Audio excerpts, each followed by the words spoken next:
Well, the stage is set.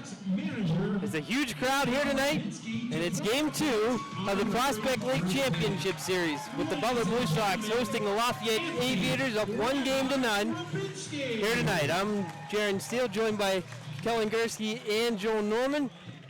Guys, this is awesome. It's going to be fun. It's going to be a fun night. Yeah, Blue Sox obviously have a chance to win the Prospect League Championship tonight. It'd be huge, and boy, got a heck of a crowd, a lot of excitement going into this game. One of the biggest crowds, I think, all year long, and I don't think it's even going to be close, to be honest with you. I mean, you could tell that the fans are already into it. The game hasn't even started yet. When they announced the lineups for Butler, I mean, this place was going bonkers. And I mean, what a better atmosphere to play in right now. And Butler's got a good arm on the mound tonight, Alex Stobert. He's been consistent all year long, and I tell you what, man, I mean, this is pretty special. This is fun stuff. Yeah, it really is, and this is 9 years in the making here tonight. But we're coming off a nice victory, a 14-1 shellacking. We'll just call it what it was. A big win over Lafayette out in Kokomo, and looking to carry that momentum tonight. And they always say momentum is as good as your next starting pitcher. Yep. Well, Alex Stobert has allowed just 1 earned run in his last 22 2/3 innings. Yeah, he's been fantastic, really, overall. 4-1 on the season, 2.07 ERA in 5 games, all starts. Last time he pitched here at Kelly Automotive Park, he threw a shutout. Boy, if he gets something like that today, it's going to be a heck of a ball game. But looking to do something similar. 34 2/3 innings pitched, 23 strikeouts, 14 walks, and 22 hits allowed. We'll give you the Aviators who are going to face him here tonight. Leading off will be number 9, the shortstop, Brian Sharp, followed by number 13, the catcher this evening, Corey Heffron. The DH/pitcher tonight is number 7, Logan Beeman, followed by the third baseman, number 15, Dougie Parks. In the 5 hole, it's the first baseman, number 25, Evan Kennedy, followed by the right fielder, number 3, Trey Brittis. And then it'll be the center fielder, number 8, Jawan McAllister. After that, it's 24, the left fielder, Noah McGowan. And then in the 9 hole will be the second baseman, number 20, Nick Schrader. Well, left-handed hitting Sharp is in the box, and we're just about ready to go. Here's the first pitch from Alex Stobert. It is a called strike. First pitch tonight, 7-12. And we couldn't ask for a nicer day. Maybe 6-7 clouds in the sky. And here is the 0-1. Swing and a miss. Stobert up 0-2 to start it off. Umpires tonight, Justin Murphy behind the plate. Marty Ernest is at third base, and Luke Hamermeyer is at first. And for the Blue Sox defensively, well, after this pitch, I'll let you know. Here it is, the line drive base hit out into center field. So Sharp starts it off here with the leadoff single. But defensively for Butler, we have Ray Gonzalez behind the plate, Christian Webb at first, Damian Maglione at second, Paven Parks at third, Justin Kirkpatrick at shortstop, Tanner Murphy in left, Stefan Mercanja in center, and Calvin Scott in right. Last 3 starts for Stobert, he'd only allowed a combined 9 base hits, so surprising to see a leadoff single right there from Sharp. Getting on a 0-2 pitch at that. Curveball misses low to Corey Heffron.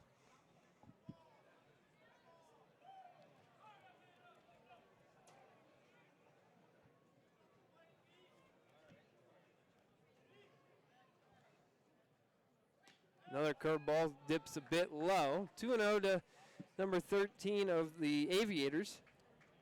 That's 2 curveballs in a row by Stobert, and I think that 0-2 pitch to Sharp, they tried to go with a high fastball, and he looked at Ray Gonzalez, patted his chest, and made an indication towards a spinner, towards a curveball, saying maybe I should have thrown that. That's my bad. He might have shook something off, but 2 curveballs right there.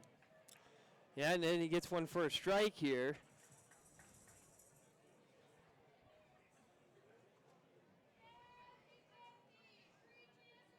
That ball hit the center field.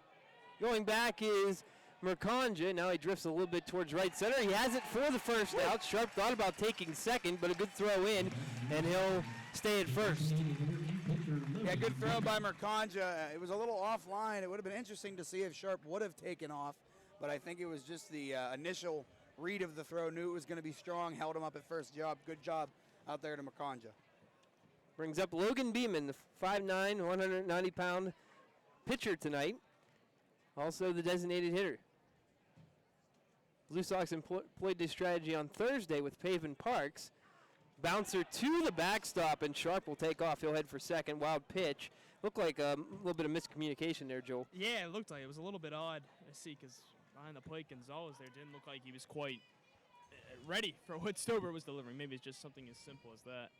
He kind of jumped up, too. I don't know if he thought the ball was going to hop, and it kind of just skipped off the turf. We've seen that a couple times.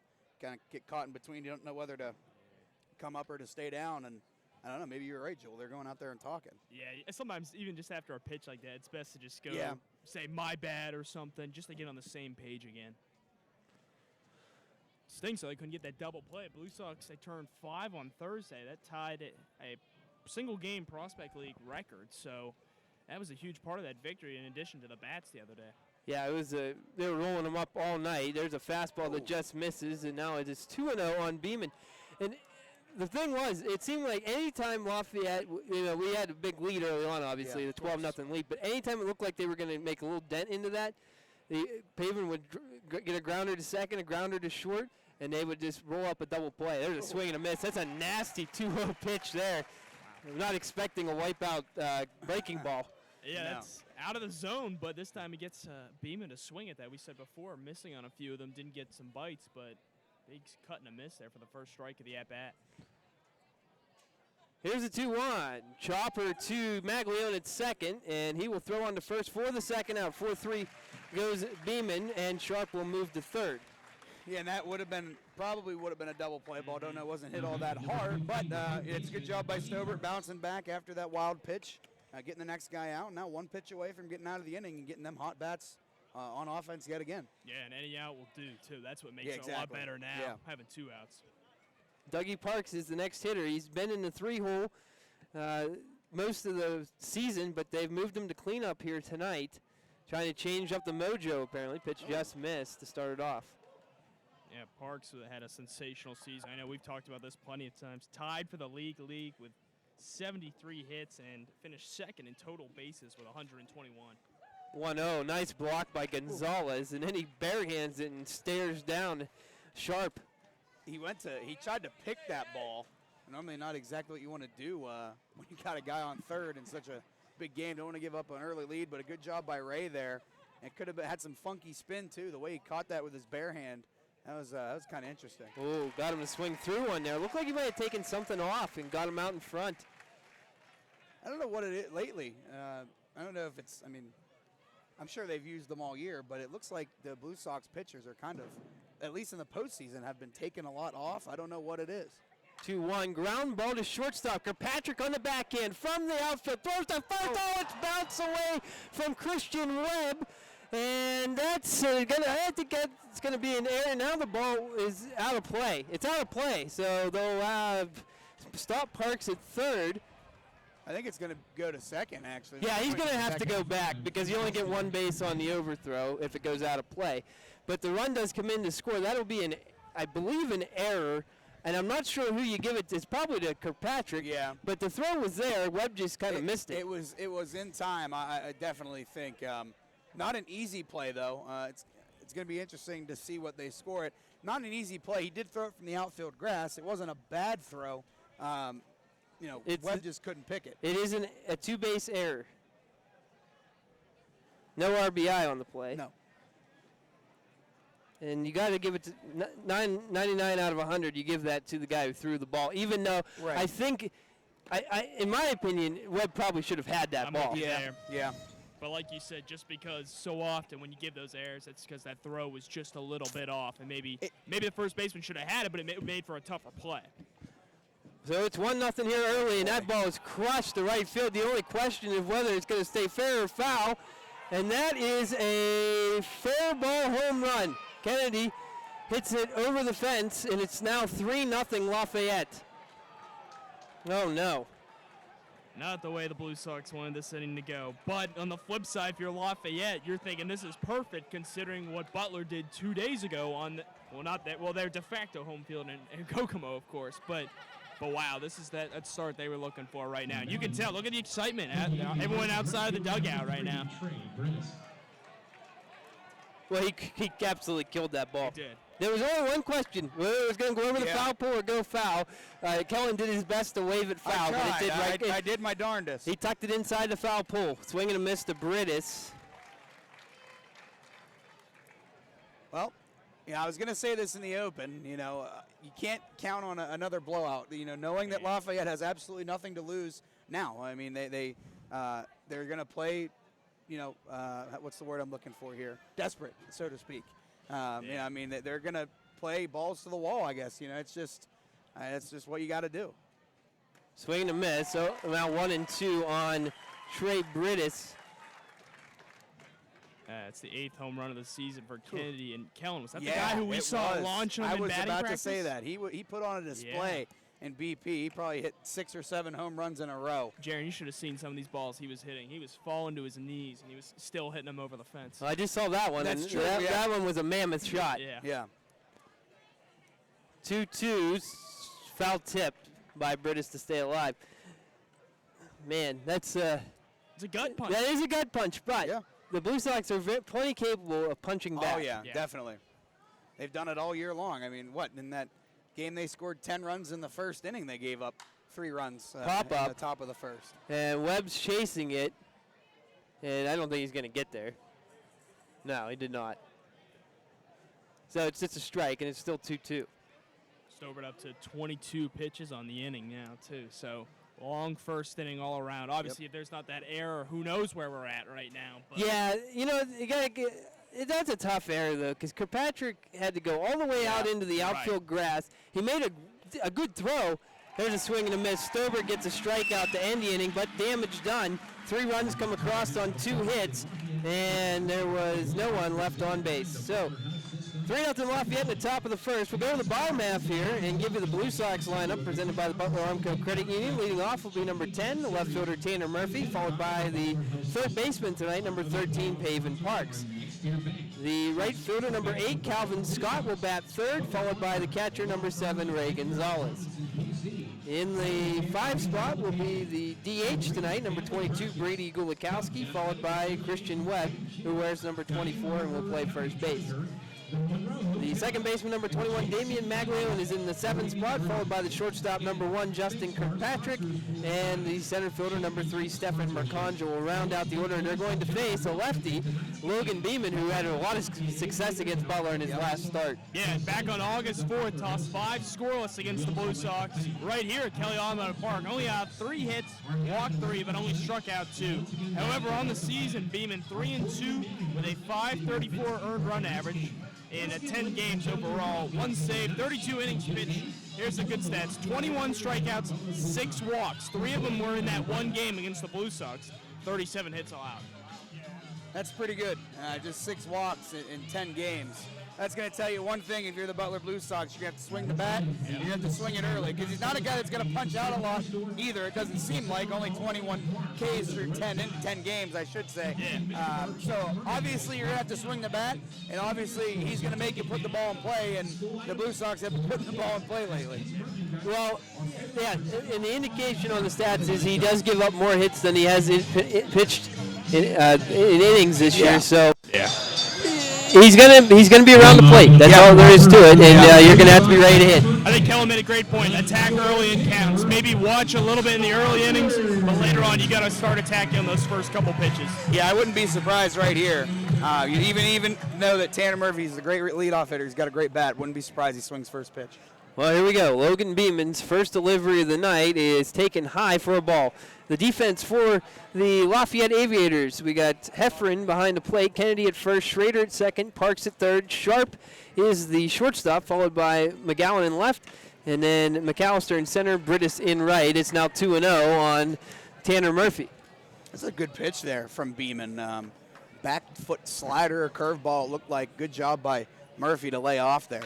And and it did hit somebody in the back of the head there. Ouch. I think just in the back. Well, thank goodness. Bounced up, but yeah. Hey, the way he reacted, I don't know who it is. Obviously, we don't have a number, but he just kind of like, it was like a shock. He like tensed up his back. I guess that's the risk you run by standing over there. Very true. Yeah, it's close dugouts here. Oh yeah. Time called, and they had to get a baseball at the field. Sarah takes care of that. our dugout assistant.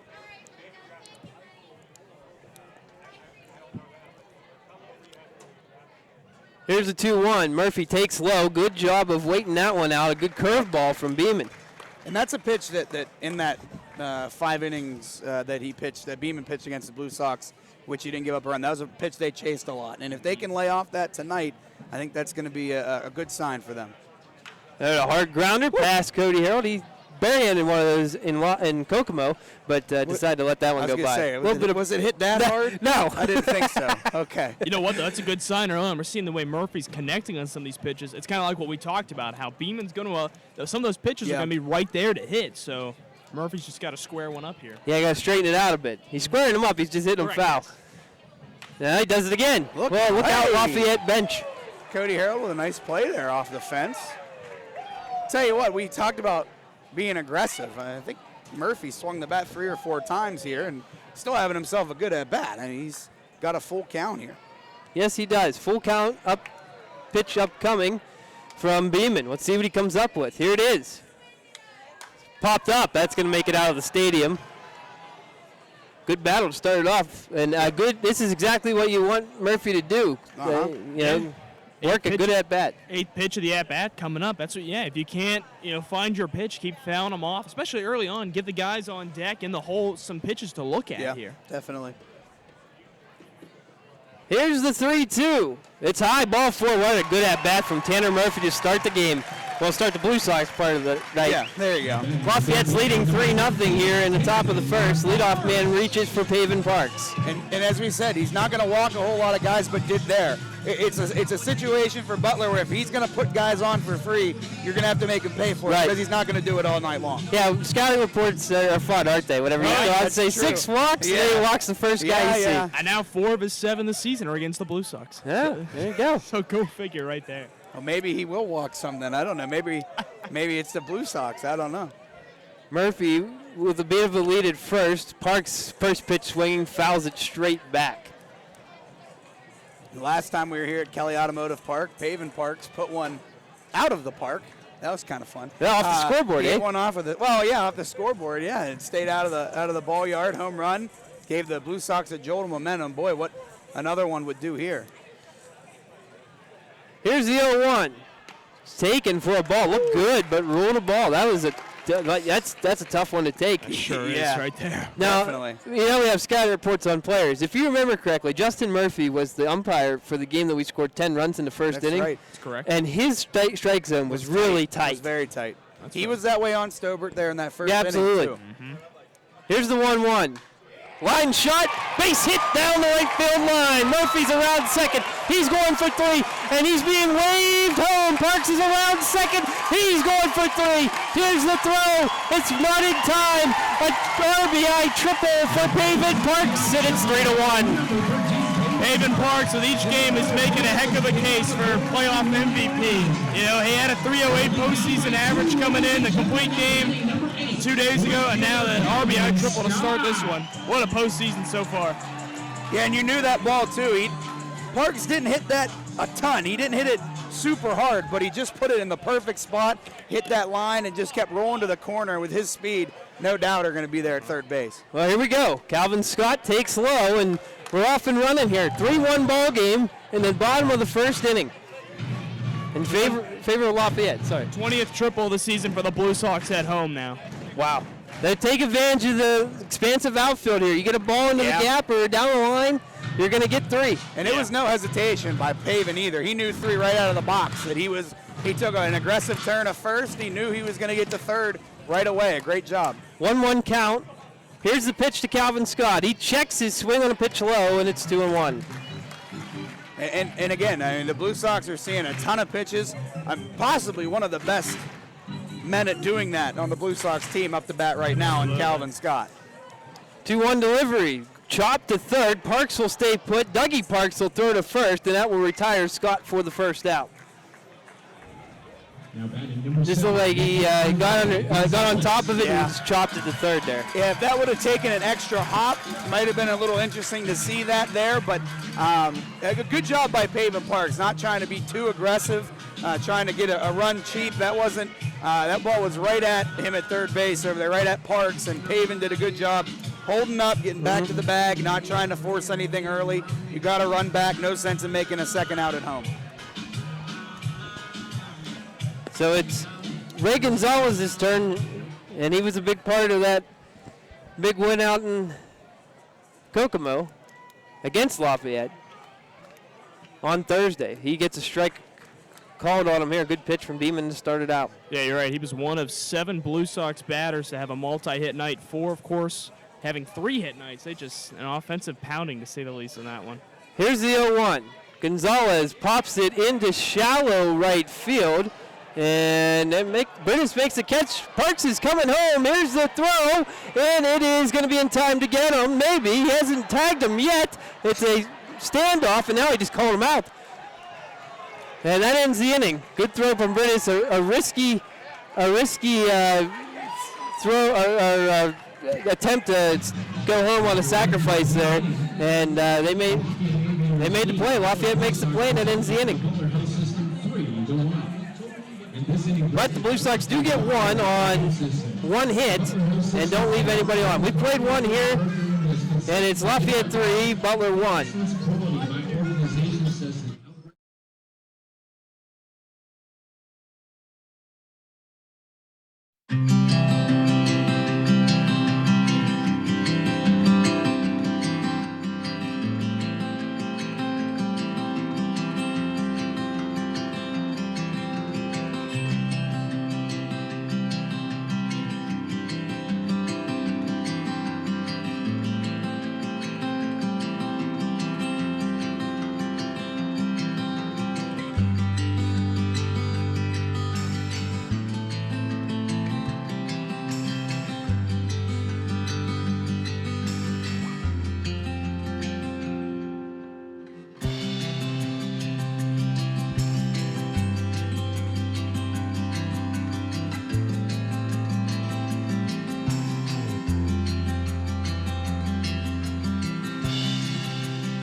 Three to 1, Jawan McAllister, the center fielder, leads off against Alex Stobert, looking to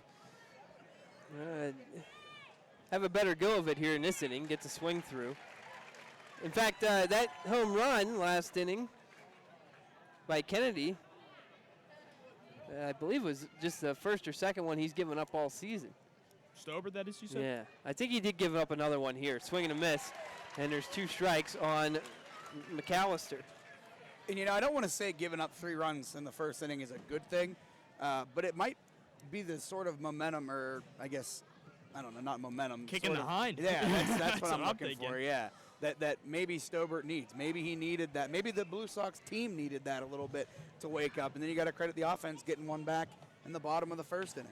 Yeah, almost like these guys are good. We beat them by 13 the other night, but they're not gonna go away. No, they're not gonna roll over. Not in the championship series. I mean, it was just one game. That's why you play 3 of them. And Blue Sox should be used to this. They had a couple games, the 2 games back in Lafayette in the regular season, June 8th and June 11th. Both times Lafayette put up double digits, so they know what they were capable of. Oh no, McAllister hit in the head.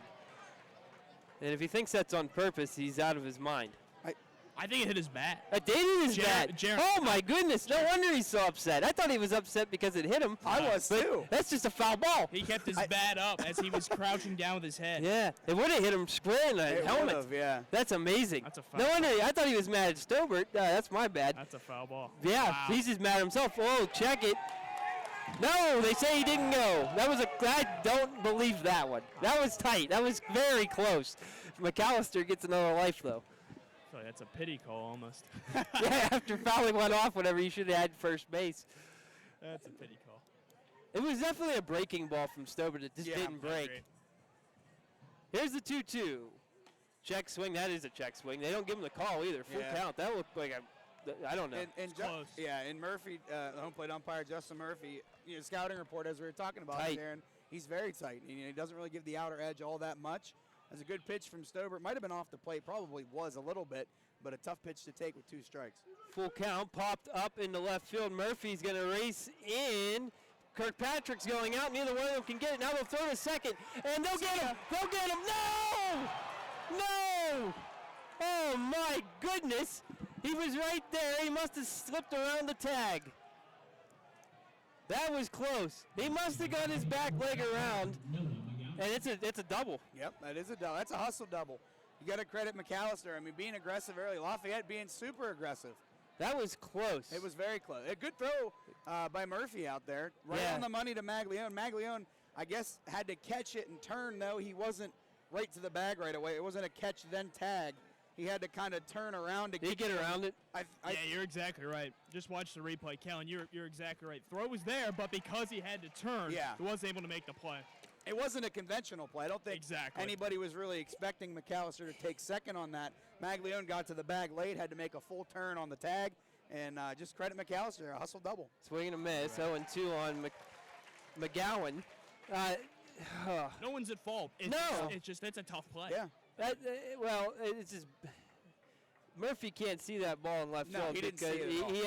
he had his glove up shielding, and that's tough for Kirkpatrick backpedaling into the sun too. Yeah, 0-2's fouled off, but and Kirkpatrick made an honest effort at it out definitely. there. Matt, I thought as early as that beat McAllister to second base, that 9 times out of 10 the umpire's going to call him out. Well, yeah. And this was the one time where he actually saw him get around him, apparently. Yeah. I thought maybe at first he got his back foot in there, but at the same time. And he did made a good slide. He got to the back of the bag. Oh, boy. Oh, no. Ball crushed out of here. To deep center. And, oh, my goodness. Oh, my goodness. Stefan Mercanja makes the catch on the warning track. Wow.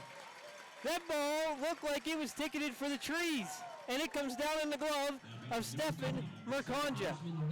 And you know what, Mercanja, man, he's made some, all-star Sports Center type plays. I mean, that was an absolute missile by McGowan, and all of a sudden Mercanja goes out there and makes a heck of a play. And I don't know what in the world McAllister was doing. He was halfway to third base. I mean, if it gets over his head, you can walk home. Right, yeah, because that's such deep part of center field. I guess the risk there is you don't think he's going to be able to throw it in time to get you. It would be the only other. You would just stay at second base, tag up, because he's got to watch that ball better, though. You're right. You're right, because if he just stays at second base, he's at third now. Oh, easy. He's standing at third base. I mean, he could have walked to third base. Right, because that's such a deep part of the park. Yeah. That is. You're right. That's bad base running. It's about 400 feet to it was like 420. Yeah, it doesn't advance. That's bad. Well, here's Schrader at the plate. Bouncer in. Gonzalez loses it, picks it up, and McAllister did not take off. And you know what? If he did, Ray might have been doing a little sleight of hand there, because he got that ball back in front of him pretty quickly. Maybe he throws him out. We got to give him credit. If he goes right away, it's going to be tough. I don't think Gonzalez saw it. It kind of bounced off of home plate umpire Justin Murphy's foot. Then he had to pick it up. That would have been a tough play. Here's the 1-1, fouled into the Blue Sox dugout. A lot of things happening here in this inning. So far in the first inning and a half. I tell you, what a catch out there, though, by Mercanja. I mean, that's the type of thing that saves a baseball game for you. It does. I thought for sure it was gone, like off the bat. That sound was so pure. There's a swing and a miss from Schrader. He strikes out for the second out here. You're right. The way that came off the bat, but Stober does a good job bouncing back, though, and getting the big strikeout. Yeah, this could prove to be a huge inning for Alex Stober. I mean, you give up the leadoff double, then you give up a rocket that somehow turns into an out. Right. And now you get the next guy to strike out. I mean, it's only the second inning, but my goodness, what this could do for the confidence of Alex Stober after a 3-run first inning. Yeah, Sharp singled and scored last time up, and now they had the runner picked off, but some miscommunication out there, and McAllister will take third. Gonzalez immediately patted his chest, accepting the blame there. Yeah. That was it looked like he hesitated just a second there, and by that point, McAllister headed over to third. So And at that point, if he's going to stand there like that, you got to run at him, make him make a decision. Then you can throw it to the bag he's going to, instead of really anybody with any speed at all. If you throw the ball behind them, they're going to take off and get an easy bag. Just goes down as a stolen base, I guess. Exactly. Yeah, it is. Yeah. Straight steal. Another thing, why are you trying to steal with 2 outs at second base? I don't think he was trying to steal. He's just trying to get a good secondary. He got caught off, and if Gonzalez throws that ball right away, it might be closer. But you got to credit McAllister there. He just took off for third as soon as he saw that ball in the air. 2-1, just a bit low, apparently. It's that small strike zone we talked about. Well, we gotta get used to it. You're not getting anything. No. Inside, but a little low, but still right there. 3-1. That's right down the middle for a strike. Late breaker, too, by Stobert. That one, it broke in. Yeah, it broke right towards the middle of the plate. It was late. Thought for a second it was going to be high, but dropped right in there. Here's the payoff pitch with 2 outs. Sharp grounds at the first. That's a fair ball down the line. Oh, my. And in to score is McAllister. Into second is Sharp with a RBI double. It's now 4-1 Lafayette here in the second inning. It's a good piece of hitting. Great piece of hitting. And now we're going to have an argument out here. I thought it was foul myself. I really did. It was really close. And I think Cody is asking for he can't ask for a second opinion here because he's the guy. Yeah, he's right there. It was so close, though. Yeah. It's nearly impossible to tell. Yeah, and if it hops right over the bag, it's one of those situations where you don't really know. I think it's a fair ball. And I think you're right. It is on the corner of the bag. Yeah, if it touches the bag or hops right over it, it's a fair ball. And it was close, but it was just over the bag, so that's the right call. Yeah. If you're held there, you just you have to fight that at least just to get some momentum. Not only that, you got to break it up for Alex. Yeah. He's getting beat up here. Yeah. And he's going to get beat up again. Hard shot to left field. That's down. Sharp's coming in.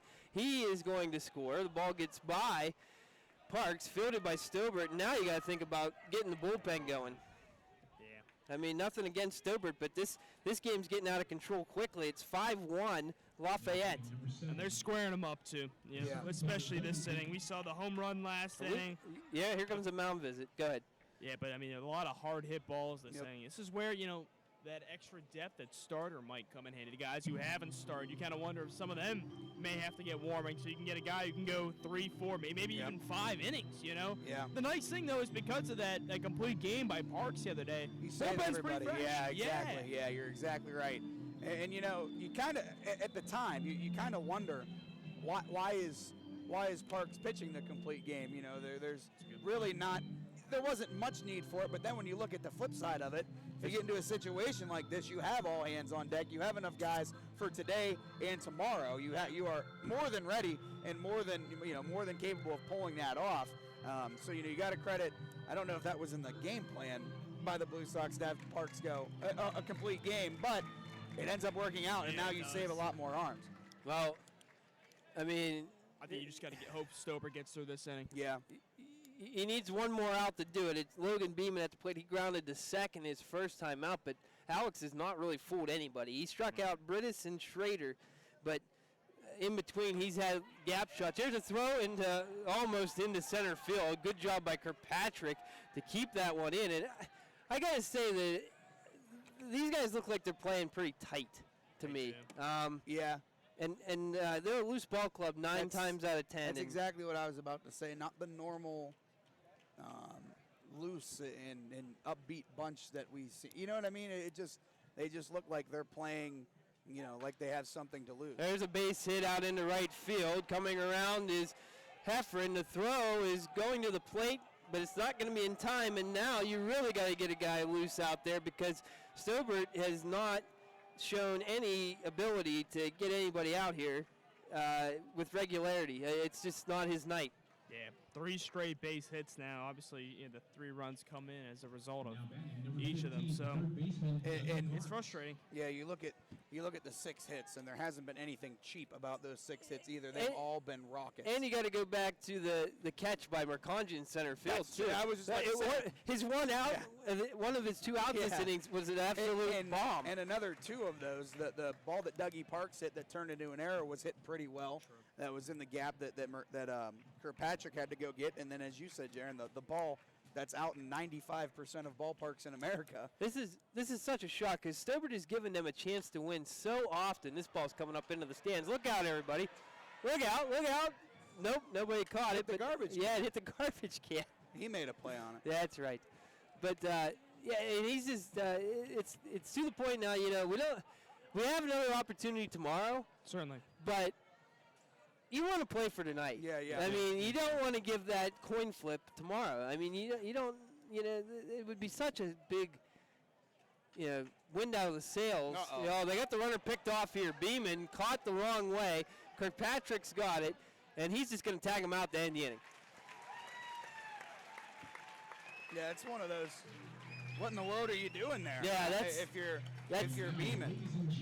I agree. I mean, you're hitting them with regularity. You do not want to be making outs on the base pass, but we'll gladly take it.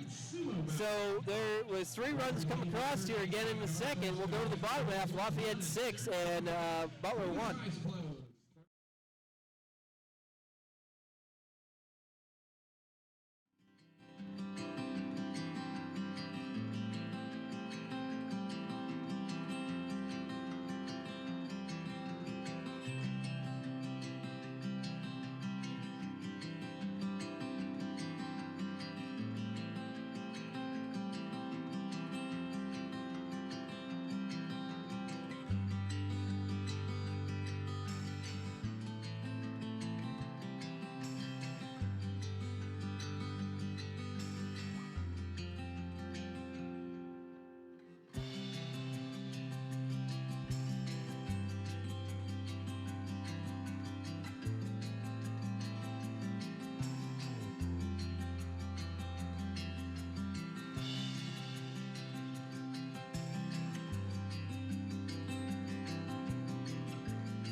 Get ready to start the bottom of the second inning. 1-2 count to Brady Gulikowski. Blue Sox currently trailing Lafayette 6-1, looking for some runs.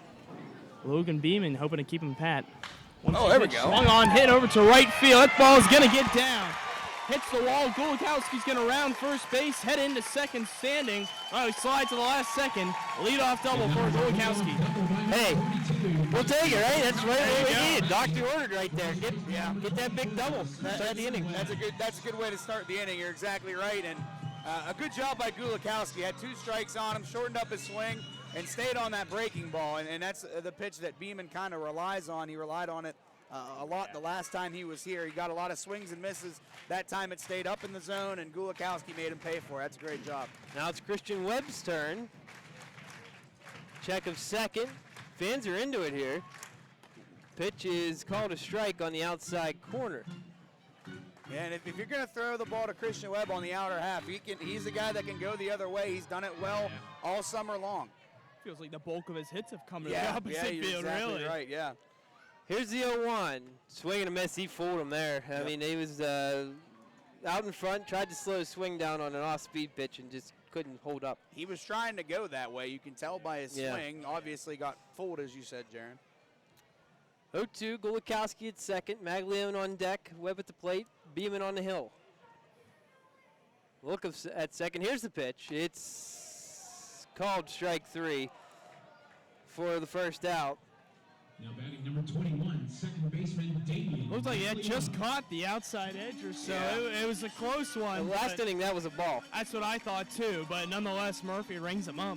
Yeah, it's although that's a pitch that, regardless, you can't really afford to Right, take. yeah, no 2 pitch. Right. Sometimes you get away with it, but Exactly. Not yeah. this time. I mean, if you're 0-2, Protect the plate. anything that's remotely close, I'm just gonna throw my bat at it and see what happens. But you never want to go down looking, that's for sure. Maglione at the plate. He's going to bunt, and it's popped up. Park's going to give it a look. He dives for it, but can't come up with it. That's some great hustle there by Dougie Parks. Actually, it's a smart play by Maglione. Parks playing well behind the bag. Maglione with good speed as well. And I think that's a situation where, if you bunt it down, you drop it down, he might get a hit out of it. I hate bunts, Kellen. I don't mind him if you're going for a hit. I think he was. And I think he was trying to bunt with a hit, but I don't like that one with the guy on second. I don't like it. I say swing away there. Especially the way he's been swinging the bat. Exactly. Yeah, that's true. 3 hits the other night. Here's the 0-1. Maglione takes and called strike. All of a sudden, the strike zone's expanded. It's No, you're right. Yeah, it is. It hasn't been consistent. No. Well, if it's going to expand for them, hopefully we get this. That's all we ever ask of umpires. If it's going to expand one way, keep it it on the other side too.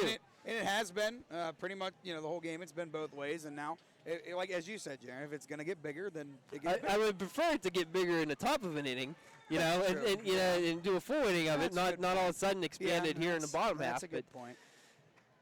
I see what you're saying. Here's the 0-2. That's way outside. It's the thing, too, is whether pitches are close or not, you want it to be consistent. Right. So that you can at least learn later on. You say, okay, that's going to be called a strike, even if I don't think it's in the strike zone. So, I mean, it's up to the umpire. It's his judgment call, but you need the consistency for both sides, pitchers and hitters. 1-2 upcoming from Logan Beeman. Here it is. And that's going to be lined to left field. It's sinking and making a spectacular catch out there is the left fielder McGowan for the second out. Boy, if that gets by him, Maglione might score. I think he does. I mean, that's a risk-reward play, and boy, did he get rewarded. I mean, that's a great play out there. I mean, you got to tip your cap to McGowan, and you got to tip your cap to Maglione. Stayed on another breaking ball, hit it hard. I mean, just hung up just for a split second enough. He was able to get underneath there and make a spectacular catch. Saved a no-doubt run there, too. Would have easily scored Gulikowski. Kirkpatrick hits the ball to right field. That's going to hang up for Brittis. He makes the catch, and that's the end of the inning. A leadoff double. It's stranded here.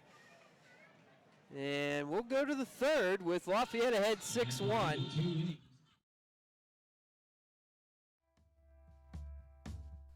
It's time for each and every one of us to face a very troubling fact. There exists a significant heroin and opioid epidemic in not only Butler County, but elsewhere across the country. I'm Rich Goldinger, the District Attorney of Butler County. This is my backyard and yours too. Together, we can work to eradicate the high-level drug dealers that supply these drugs to those using them. Heroin and opioid abuse does not discriminate. Users come from all economic backgrounds, are male and female, and may be teenagers or middle-aged adults. With your help and in conjunction with the Butler County Drug Task Force and the Pennsylvania Office of Attorney General, we can target those dealers who bring this poison into our county. Please report any suspicious activity to your local law enforcement agency, the Pennsylvania State Police, or to my office. This is our ballpark. This is our county. This is our backyard. Let's all say, not in my backyard. Please enjoy tonight's Blue Sox game.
All right, ready to go here in the top of the third. It's been all Lafayette Aviators here so far. They lead 6-1, kind of a role reversal of what we did to them out in Kokomo last week. Of course, we scored a dozen in the first two innings. Yeah. But, I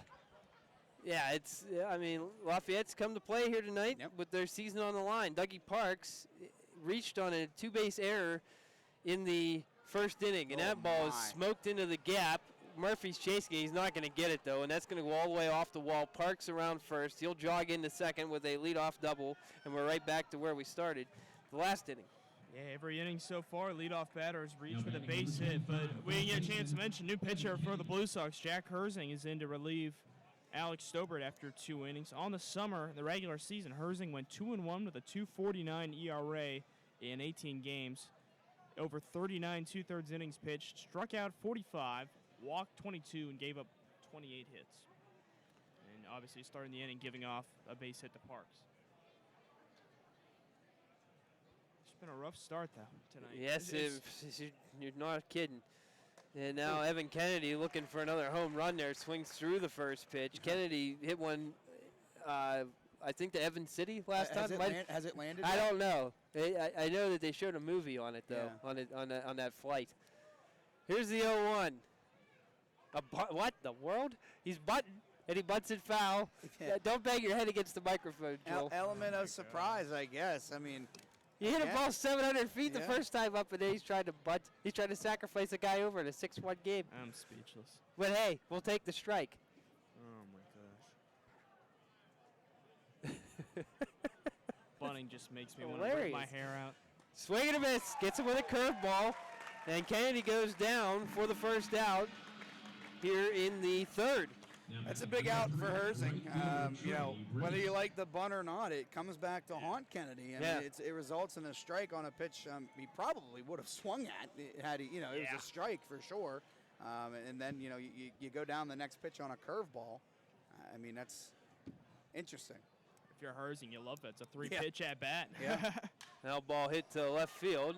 Murphy's going back, still going back, still going back, and he can't get it. It's off the wall, and Parks is around third. He's coming in to score. Here's the throw home. It's going to be in time, throw to third, and the ball's kicked away. They're going to wave this guy home, too. Here's that throw. It's not going to be in time. In to score is Britis. What in the world is going on here? That's is that an inside the park home run? No, it's got to be throwing error. It's got to be an RBI double. Double, then the throw home, then the error by Ray Gonzalez. Either way, it's 8-1 now, and it just keeps getting worse. Unless you like off Lafayette, which I don't really care if you do or not right now. This is the championship series, and right now the Blue Sox are having all kinds of problems. There's a called strike on a pitch low to McAllister. My goodness, this is just this is the exact opposite of what what we've had all summer. This is just awful. And Jaron, these are the types of mistakes you would expect from one of these teams in their first couple games in late May, just because they're not used to playing with each other. Right. But to see this in nearly mid-August, it's pretty alarming and surprising. Well, I'm going to tell you something. I've been here since 2010, and nothing in our history has ever come easy. Yeah. It's never come easy. And this is just another step in the road of it not being easy. Yeah, it's kind of, it's ironic, too. We look at how successful the Blue Sox have been to start, and then all of a sudden now we get a roadblock right at the end. We're, one game away from glory. Pop-up. This should be playable for Christian Webb. He's coming in to make the catch. 2 down here in the third. And I believe that Parks' run will be earned, but Brittis's probably will not be earned. I would think so, No, too. it just depends on how this inning turns out, though. Obviously. Right, if they get another base hit, it'll be earned. Yeah, definitely, yep. But, I mean, that's just, you just kind of wonder why, why throw the ball there if you're Gonzalez behind the plate. I mean, he's probably going to be there anyway. I think so, too. And regardless, there's a guy at third with no one out. He's thinking one out, excuse me. Right, yeah. I think he was just focused on trying to get through the inning as quickly as he can. It's been miserable that, you try and do a little extra when you've had problems so far, but he just tried a little too much there, you know? And the worst part about it is when he slid in, he kicked the ball 15 feet. And it hit him. Came up and hit him, I think, on the knee or in the foot. It looked like, I mean, he just slid right into it. I mean, it was a good throw right on the bag, but Parks didn't have a play because he was sliding in front of him. Well, it's 1-2 here now to Noah McGowan. With 2 outs, nobody aboard, and Lafayette has put up 5 in the first, 3 in the second. Or 3 in the first, 3 in the second. It looks like a 5 on the scoreboard. It does. And a 2, and it's a good thing it's not a 5. Yeah. It's a 3-3-2 so far. And the crowd of over 1,000, probably over 1,200, has been stunned here tonight. That's not a good swing there from McGowan. He'll strike out to end the inning. But again, Lafayette continues to pour it on here. They scored 2 more runs, and we'll go to the bottom of the third. 8-1, Lafayette.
Well, I guess if you're going to come back, you're going to have to start here pretty soon because it's 8-1, and leading off is Stefan Marconja here in the third.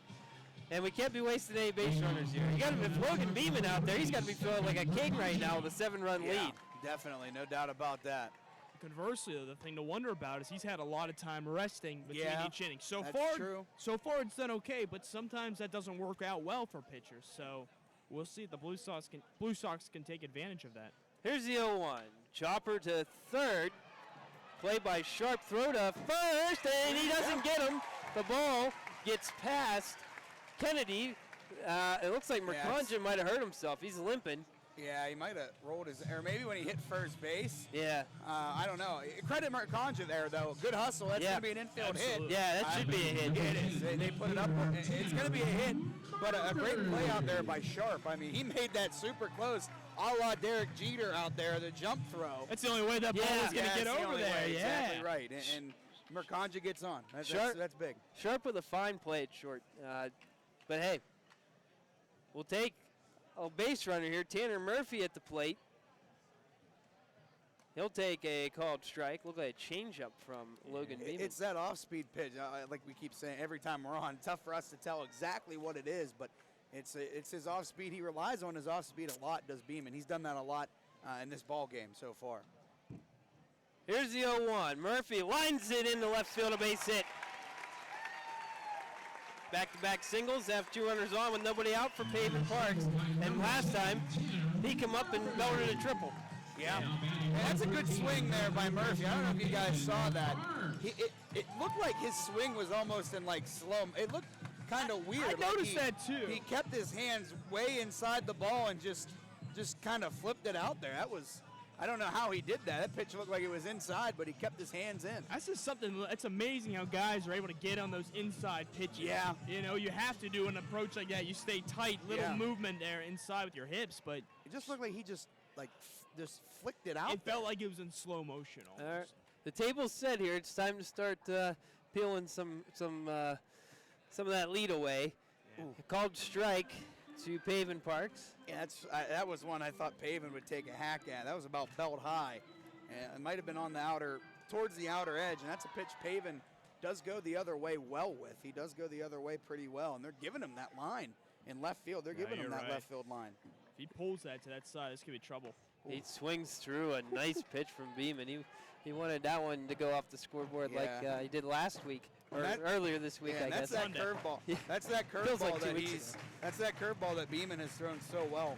Yeah. I mean, that's been his pitch when he's in a jam. He's going to it, and so far the Blue Sox really haven't hit it all that well. You gotta think he'll do it again. Yeah, I would assume so. Here's the 0-2. That's outside. Good take. There's a fastball there though. Fooled us all. Yeah. Trying to get that chase. Yeah. Now you're 1-2. If you're Pavin Parks here, you just gotta, just gotta try to put this ball in play, and they're giving him big gaps to the left side, down the left field line, and also in between short and third. That's a huge gap. Wow, yeah, that's a decent shift. It really is. Here's the pitch, low. Yep. Wow. Whew. That's a great spot there. Yeah, it really was. By Beeman. It might not be a strike, but I bet you that Heffron would tell you that's exactly where he wants it, the way low he and away. framed it. And he framed it up well. Yeah. That was, and you can get a lot. You can get umpires to call that a strike, and that's a great pitch, especially with 2 strikes and a positive count for the pitcher. But now Pavin putting himself in a good position and a good at bat. Oh, now he chases a high fastball for strike 3. 1 away here in the third. Now batting number 8. High cheese. Yeah, he just took him up the ladder. Yeah, that was a good pitch. And Parks really didn't see a high fastball the whole time. He got one about belt high, but not anything above his belly. It was more, that pitch was about at his chest, and it's a good chase pitch. That's a good job by Beeman. Beeman really controlled that at bat really the whole way around. He did. 1 down. Calvin Scott at the plate here. Grounded out the third his first time up. He'll take a pitch well low. He started off. Now, Calvin has had a productive postseason, to say the least. Productive. Yeah. 533 average in the playoffs coming into tonight. Obviously, you mentioned a hard hit ball earlier. Been rolling. Check of second. Here's the 1-0. That's in there for a strike. That's a good pitch there again. I'll tell you, Logan, he's come in with, a 5 ERA? Yeah, but over 5. But against the Blue Sox, this is the second time we've seen him. He looks like he looks like Cy Young at times out there. Yeah. He just spotting everything he wants. And that's the thing. He's throwing a ton of strikes. He's not letting the batter dictate the count. He's dictating everything. Yeah, there's another one. Right there, called strikes, 1 and 2. It's like we saw in that Parks at bat. Even when the pitches were balls, they were right where he wanted them to be. Exactly. Which is a little scary. Yeah. When you see a guy executing like that and he's just missing. Yeah. Well, Calvin got to just try to put one in play here. He foul tip, and that just barely squeezed out of the mitt of Heffron. I think Heffron thought that he swung and missed for a second.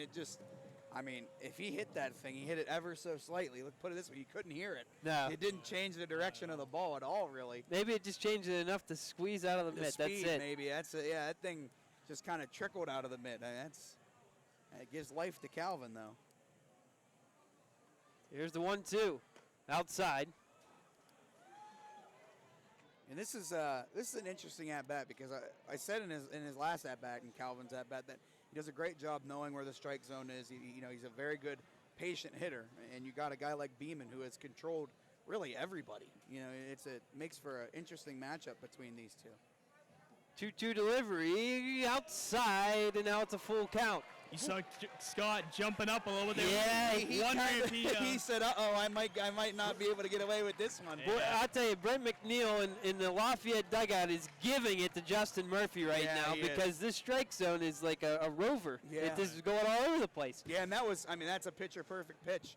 If you're Beeman, you really can't put it anywhere better. Yeah, here's the payoff pitch. Ball 4. Bases are loaded here, and that'll drive you nuts as a manager. Yes, yeah. That'll drive you nuts as a fan, as a player, the whole way around. If we're going to be fair here. Yeah, that was, absolutely. I feel like they got robbed there. Yeah, that was, and Calvin Scott knew it. You could tell by his reaction, he was like, Yeah, I can't believe I just let that go. And then he's like, okay, well, I'll take it, I guess. Yeah, 9 lives. Yeah. And, he's down to 8 now, I guess. Yeah, he usually burned one here in this game. Here's Ray Gonzalez with the bases loaded. And 1 out. Gonzalez will take a called strike. That's a pretty good pitch from Logan Beeman. That is a good spot. He's early in counts. It's like he's working thigh to belt high, and then as the at bat goes on, he works lower in the zone. I noticed that too. Wanting more chases. Yeah, it's weird. I've never really seen a guy do that before. Here's the 0-1. That's right there again. Yeah. That's a perfect spot. Ray Gonzalez down 0-2. Another thing about Beeman here is, actually more about the Blue Sox, is the other night when they were hitting double after double, they were taking that first pitch and just aggressive mindset. Yeah. Seems more tonight like they're more patient here, and it's caused. Oh, check swing there on a high fastball. Yeah. That's a lucky break for Gonzalez. He was not ready for that at bat. He asked for time and didn't get it. He was in his motion. Obviously, was Beeman, and you can't give it to him. No. Obviously, if you're Justin Murphy, and that's a lucky break that pitch was high because it didn't look like Gonzalez was ready. Well, it's a 1-2 count, and here's the pitch. Fouled off into the top of the net.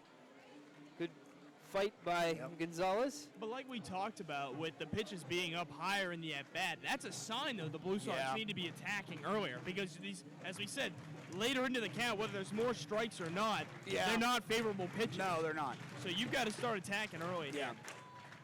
And I just realized how shallow the outfield is playing for they are. Lafayette. That might just be with 2 strikes, though. Popped up. That's the reason. That's going to be caught by Brittis in shallow right for the second out. Now it's up to Brady Gulikowski. Number 22, the designated hitter, Brady Gulikowski. And man, this is gotta get something here. Yeah, stay in this game. You gotta get something. You don't want to make it sound like it's over. Or impossible. Right. So what I was trying to say, you don't want to make this sound like it's as important as it is in the third inning. Yeah, but it is as important as it is.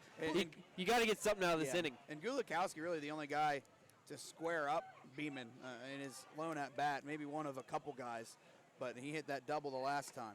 Gulikowski takes a strike. We got Merconja at third, Murphy at second, Scott at first, and Gulikowski in an 0-1 count with Logan Beeman. This is high leverage here, early on. Here's the pitch. Popped up. That'll make it out of the stadium, I believe. Parks is giving it a look, but yeah, it does make it out of the stadium. And it's now an 0-2 count. This is where Brady was earlier. And he 1-2, but still with 2 strikes, exactly. Yeah. This is what he stayed. No, you're good. He stayed on that curveball well when Beeman threw it the last time. So you almost wonder if you're Beeman, do I give him another one? I'd give him a fastball, honestly, just to change it up. And it's an 0-2 count. You can waste a pitch, maybe. That's a good So point. I would give him a fastball outside.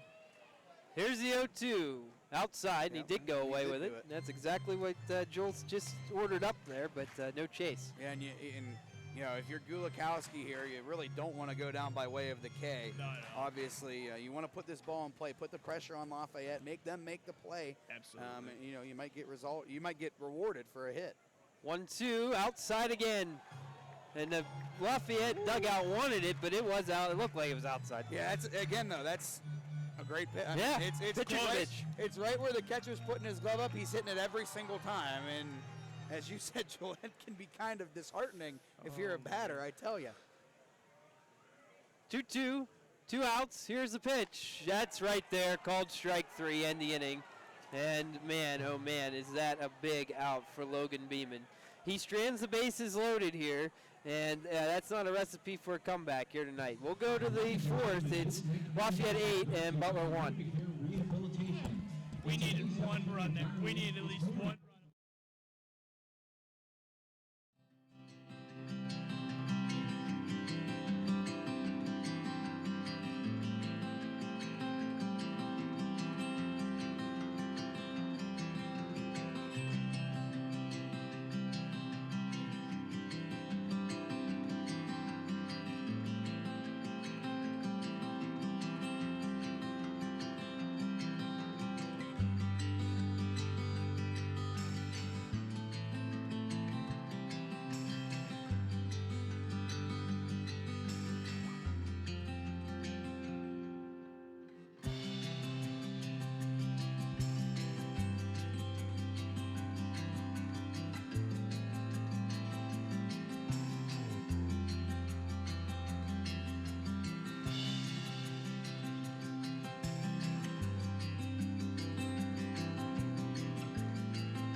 Top of the 4th, Butler, Pennsylvania. Nick Schrader will lead off here for the Lafayette Aviators, who enjoy a touchdown lead. It's 8-1.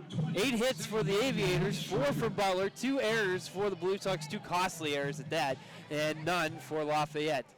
And boy, it's just been all Lafayette here, just the opposite of what we saw at Kokomo Municipal Stadium on Thursday night. And it really, the shame of it is this place is packed to the gills, and there's a ball hit the right field. I think this is going to be a 1-pitch, 1 out, as Calvin Scott's got it out there to begin the 4th. Got to start somewhere. First time Lafayette hasn't let off an inning by getting on base. Yeah, Yeah. it's something small, but in a lead like this, in a game like this, You'll take your minor victories. You take it where you can get it, and you never know. Herzing pitched well the last time we saw him out here, Jaron. You were talking about it, heck, when we were off a couple innings ago. You said they're probably going to go to Herzing, and they do. Here's the pitch. It's a bouncer. Yeah, Jack gave up 2 hard-hit doubles last inning, but also recorded 2 strikeouts, which was the positive end of it. Really, his defense didn't help him. Yeah. Murphy, they didn't really have much of a play on that ball that was smoked. But it was what happened after that that really caused some problems. Yeah, you're right. Really, if you go back, Stobert really didn't have it tonight. But he also was victimized by his defense. Yeah. And it was not really, that's a bad way to put it. He wasn't victimized by his defense. Kirkpatrick made a great play. He did. But Webb picks that on the other end. It's 0-0 going into the bottom of the 1st. It looks like did he hit or walk him? Walk him. Okay. Almost hit him, though. Sharp. No, but you're right, though. It was surprising seeing Stobert getting hit around because his 180 opponent batting average was the best among Blue Sox starters this season. So the thought process coming in was they're going to get some hits, but probably not a lot. But 6 hits off him today in 2 innings. It stings. It's like the point you made before, Jaron, the scouting reports. How often do they really they really happen the way you say it's going to happen? Unfortunately, it didn't happen that way tonight for Butler. Yeah. Corey Heffron at the plate, and he had an RBI single his last time up. Also has a fly out to Stefan Merkanj in center field. Here's the 0-1. Nope, step off and throw over instead, and back safely is Sharp. At this point, if you're Lafayette, Ray has been a very good catcher all summer, but boys, he had his problems tonight. He's struggling, even in warm-ups. He's throwing the ball in center field. Yeah, so I wouldn't be surprised to see them try to take a base here.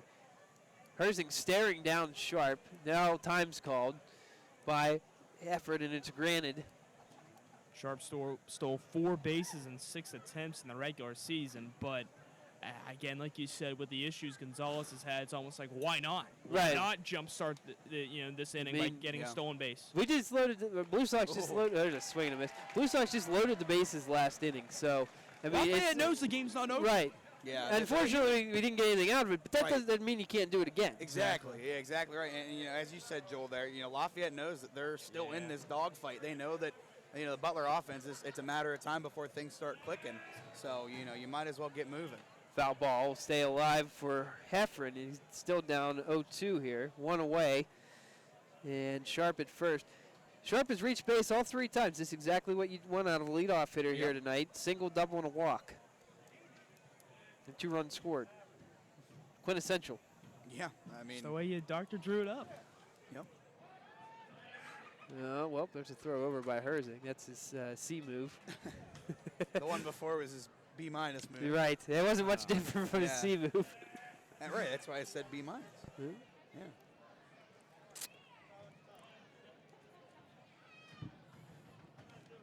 And a curveball, that's ruled a ball. Looked good. Throw to first on a snap, and it looks like Sharp just got his hand in ahead of the tag by Christian Webb. A good snap throw by Gonzalez there. I think he did get his hand in there. I mean, Webb's just turning and tagging. I think he tagged him high on the arm, but. That's one of those deals, though. He knew he was snapping, so he didn't really frame up that pitch. I thought that was strike 3. I did as well. He just kind of caught it and let it go. That's misses high. It was the same pitch, just didn't break as much.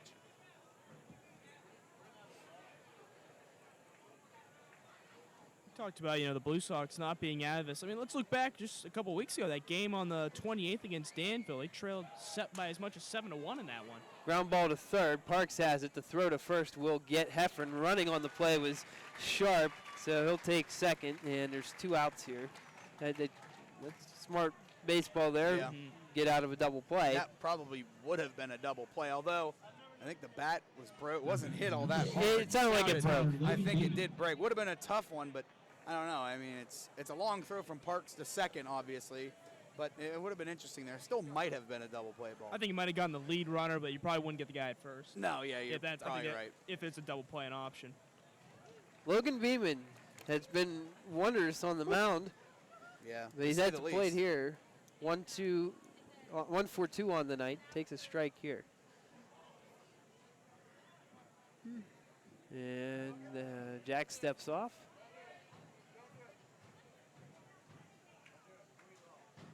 Here's the 0-1. Beeman takes high. Good spot from Herzing, but no chase. The struggles of the Blue Sox tonight really just boding with how this postseason has gone as a whole.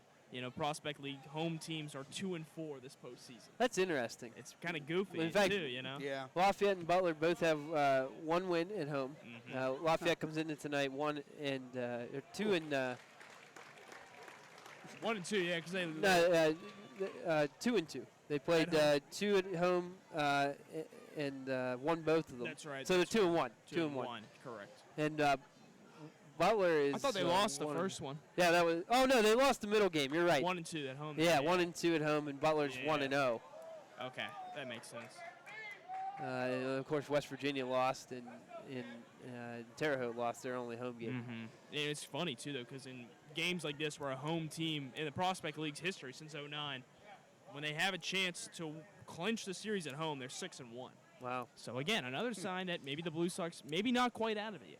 Here's another 1-2 offering from Herzing. That's right there for called strike 3, and that'll end the inning. The first time tonight, a 0 is put up on the board by a Blue Sox pitcher. We'll go to the bottom of the 4th. It's 8-1 Lafayette. You should have said, and you can put it on the board.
Christian Webb leads off the fourth. First baseman, Butler Christian Webb. down 8-1 here in Game 2 of the Prospect League Championship. They handled Lafayette in Game 1, 14-1, but it's been a role reversal here this evening. Christian Webb is going to take a pitch low from Beeman, who worked out of a bases-loaded situation with one out, getting a weak fly out to right field, and then a strikeout of Brady Gulikowski to escape unscathed. There's a 1-1 count here. Yeah. Nice for the Blue Sox just to get a scoreless inning, like we talked about. You know, you got to start somewhere and let these bats do some work. They've had their chances. The ball's popped up. Dougie Park's going back, still going back, and it's going to land in between him, Sharp, and McGowan. Good old Bermuda ball there. Yep. You know, that's new life for Christian Webb. He's trying to go that other way. He's done that a couple of times. His last at-bat, the one he struck out in looking, he was trying to go the other way and slap the ball down the line, in which, you know, when you look at Lafayette, they're giving that to Butler. They've given it to them all day long. It's the same way when righties are up, too. Like, look at that gap they're giving them. Yeah, they're giving them the gap there, and they're giving them a gap right up the middle. Yeah. On the infield, that is. This ball's hit the left field, but it's going to hang up for McGowan to make the catch. One away here in the fourth. And Webb trying to go that way, just kind of got it off the end and popped it up a tad. If he hits that on a line, that's going to definitely be trouble. I mean, I thought for a second it was going to get down anyway. Yeah, no wind.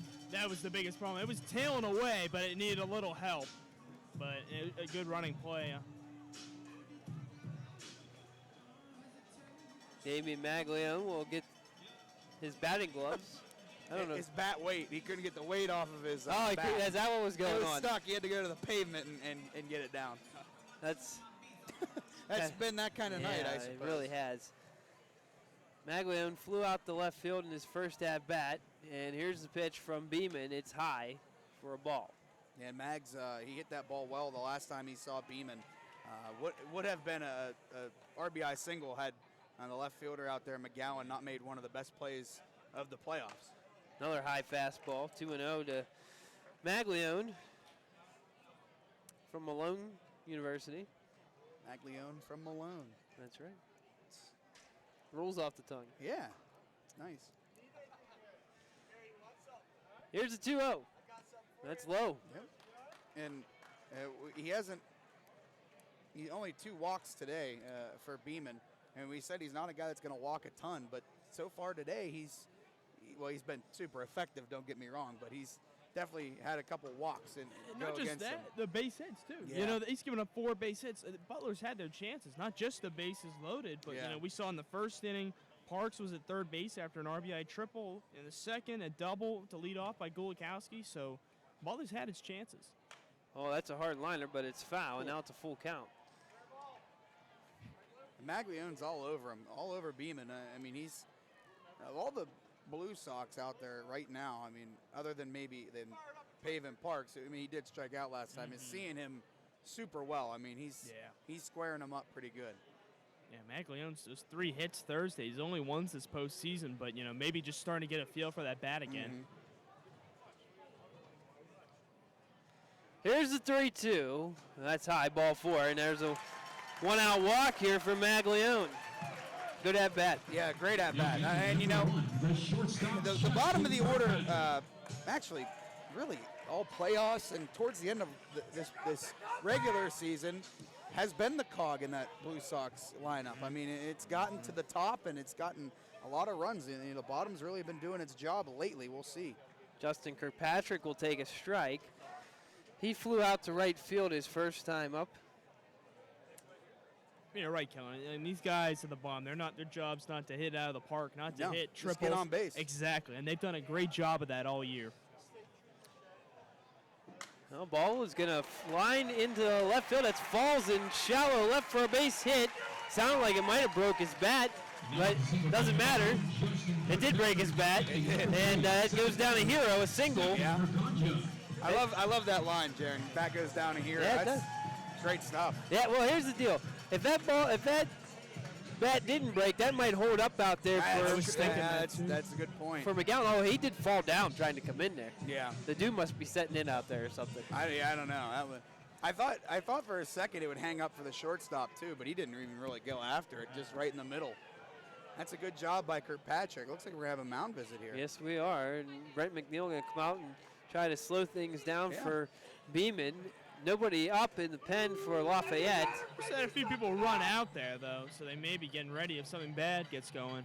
Yeah, I mean, it's a big lead, obviously, for Beeman. I mean, you have to get into a lot of trouble in order for it to get hairy, in order for them to make a move. He's going to have to definitely get in some trouble, but 2 innings in a row now, there's been guys in scoring position, and, it's interesting to see here what they're going to do. Yeah, 67 pitches on the evening so far for Beeman, too. So, again, we talk about it's still fairly early in the ball game. Yeah, almost the middle innings. But yeah, you're right. It's still early. The Blue Sox get a couple here. It's still a ball game, and I'm sure that's what the mound visit's about. Is hey, like look, we have a big lead, pitch to contact, but we got to start making plays here. Otherwise, we could be in some trouble. Yeah, Brandon Phelps has just started warming up, by the way, on that third base side. From IPFW, Indiana Purdue Fort Wayne. 6'1", 205 right-hander. Pitch is called strike to Mercante. He didn't like the call. He turned around and told Justin Murphy how he felt. I think he said that's out, and then turned away. I don't know. I'm not a good lip reader though. Yeah, I didn't see that. Because somebody was in my way. I couldn't see the. Here's the 0-1. That's low and away. Mercante hit .344 with runners in scoring position in the regular season. We talked about later in the summer, he started to really come on. He had a week span where he had 2 home runs in 4 days. Home run, of course, the other day, too. So looking for something of the sort there. Here's the pitch. Oh, he's on top of it, but he fouls it out of play. That might get a car out there. Yeah, that's way out there. People are turning around looking to see if they need Is that me? Yeah. And I just noticed as Maglione had that timed up perfect I saw it too. on Beeman. He didn't steal. He had his secondary lead timed absolutely perfect. It would have been, if he would have taken off, I feel like he would have got there relatively easy. But obviously, you don't want to make an out at third base. Just hoping to mess with Beeman, it looks like.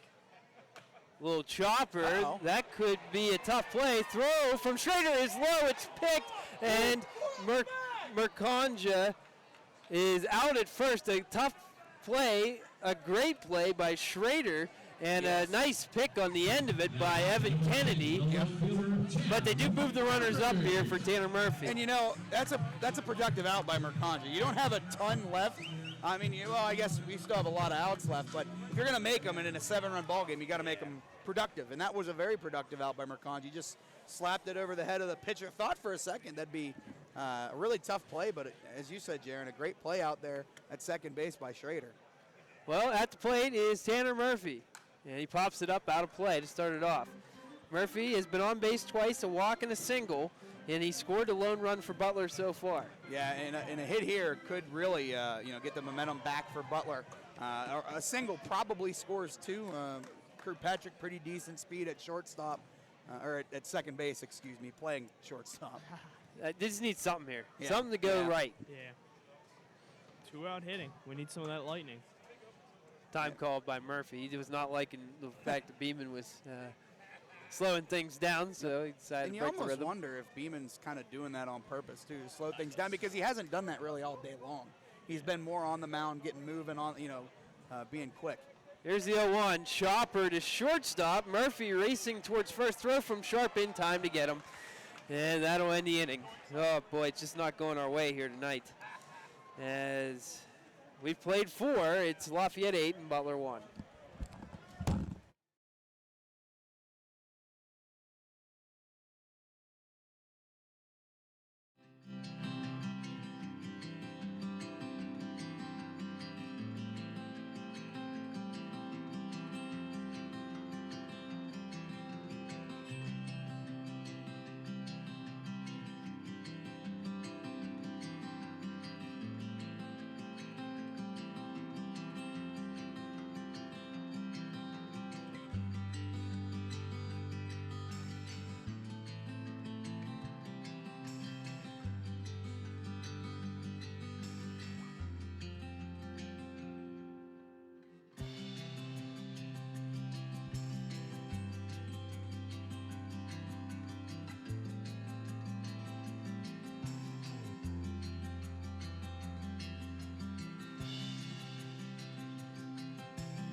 Dougie Parks leads off the 5th inning.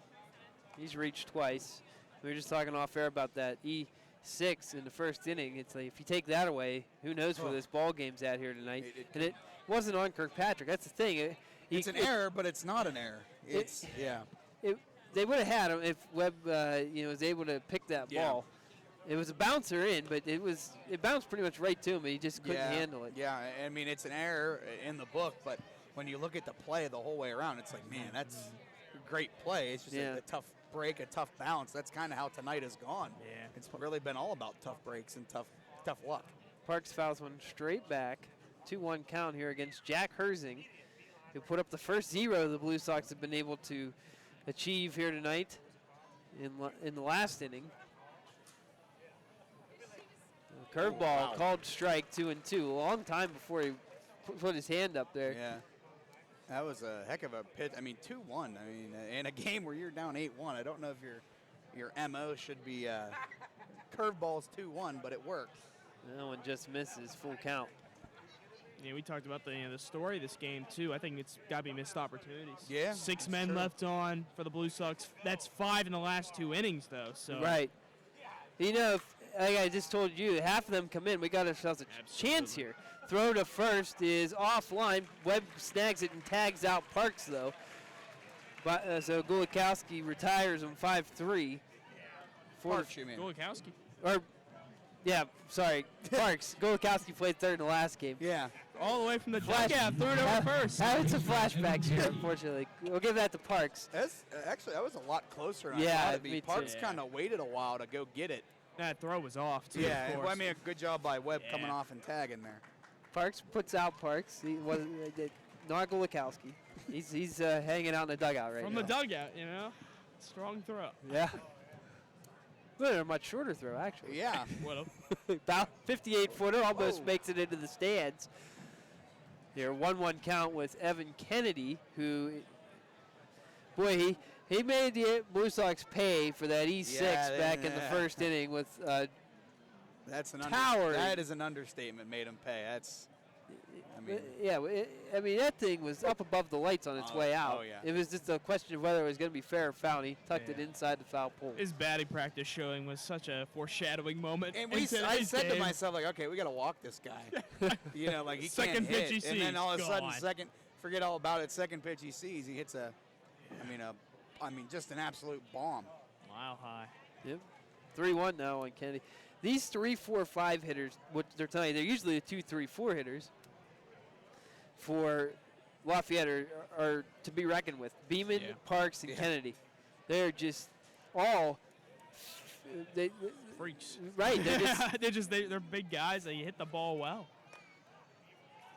Ooh, that one's low, apparently. Ball 4. And Evan Kennedy will head down to first, drawing a 1-out walk. That's a good pitch there by Herzing. I mean, close. It's a little low, but that's where you want to live, obviously, against a guy like Kennedy. That's been getting called, too. That's true. Yeah. That is true. So, you're right. Not this time, unfortunately. That's where you want to live, though. And if you're down there all day long, if you're Herzing, which he has been really through the last inning and the last couple batters, you're going to be all right. Here's Brittis fouling it over to McNeil, who alligator arms that one. Gave it a wave. He did give it a wave on the way by. Made it look good.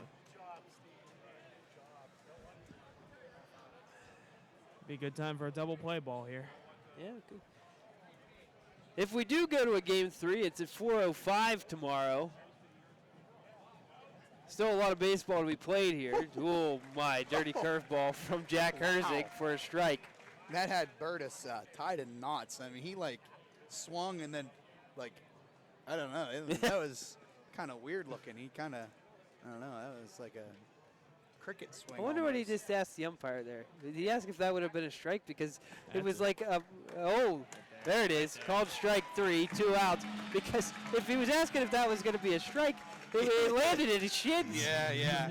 I think that he might have been, or maybe he made a joke like, "Why'd I swing it?" Yeah, that's something. possible too. But anyway, now 2 down for Juwan McAllister, who doubled, and then came around to score the second inning, I should say. 45th pitch of the evening coming up for Herzing here. You figure you're going to ask him to go a long way. Oh, yeah. This ball's Ooh. fouled. Look Oh, it hit the light pole almost. That was close. That's about as close as it gets without hitting it. Yeah, right? Wow. Yeah, he was all over that. It looked like Herzing kind of slowed his. He threw an off-speed pitch, but you could tell it was coming. He kind of slowed everything down there. Yeah. So, Kel, you remember that day they came here last week and you said you stopped midway when a guy hit the ball out of center field during batting practice for Lafayette? Yeah. That was this guy right here. Yeah, it was. Yeah. I mean, I remember that because you sent me to go get the lineup, and he hit it, over the, I don't know, probably the Robert Stevens Jewelers sign out there. And, I stopped, and me and a guy on Lafayette's team were like, wow. Like, we said it in, unison. Like, it was crazy. Here's the 1-1, fouled off. But only 3 home runs on the season, though, for McAllister. And that's combining summer and playoffs. So just hasn't been able to use that power you saw in batting practice in games for whatever reason. yeah, that's just one of them deals where, batting practice is a little bit easier than, Yeah. than the 90-mile-an-hour fastball. Pitch outside. People have said Herzing. that Ichiro Suzuki is fun to watch in batting practice. So he hits a lot of home runs there. But obviously, when you're not seeing that in the games too often. Yeah, his mindset or his stance changes when he gets in there. He's Absolutely. spraying the ball all over the place. Here's the 2-2. Ooh, good check on a nice, nasty curveball from Yep. Herzing. Full count runner at first. Kennedy will be on the move. Yeah, it'll be off, and a ball in the gap would probably score Kennedy, depending on where it's hit. Obviously, if it's right. I'd say anywhere but down the line. Yeah, I would agree. Yeah, it's. Unless it's a weird bounce. Yeah. Here's the 3-2. Swing and a miss, strike 3. Jack Herzing gets back-to-back Ks to close out the top of the 5th. No runs, no hits, and a man left. We'll go to the bottom of the 5th. Lafayette 8, Butler 1.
Here we go in the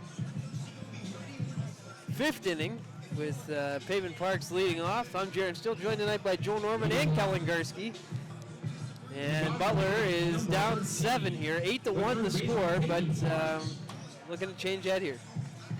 Yeah, and Joel, you and I were just talking off air. You just got to get something going Yeah. here. Even if it's a run or two, you got to break this scoreless, the 0 that you've been putting up lately.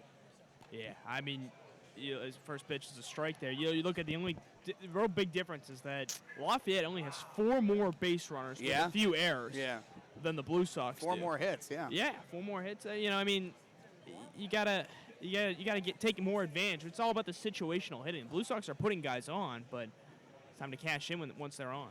Parks fouls one off here. Yeah, they've had their opportunities, and they just haven't catched anything in other than the second batter, first batter. Second batter of the game. Right. Yeah. First batter reached, second batter scored. Ever since that, we've been leaving guys on base. But you got to give credit to Lafayette. They have not left guys on base. No. In fact, they've only left, One. Two, I believe. 1-2, yeah, 2. One each the last 2 innings. But every inning that they scored, they did not leave anybody on base. Oh. This ball's hit to right field, but it's going to hang up. I don't know if he no, sees it. Nobody sees it. And now it's off the wall out there. Britis never saw it, and I tell you what, he pulled Pavin Parks because Parks thought it was just a fly out. If he was on his horse the whole way, he'd be at third, but we'll take 2. Yeah. Here we go now. This is a ball, it should have been an out.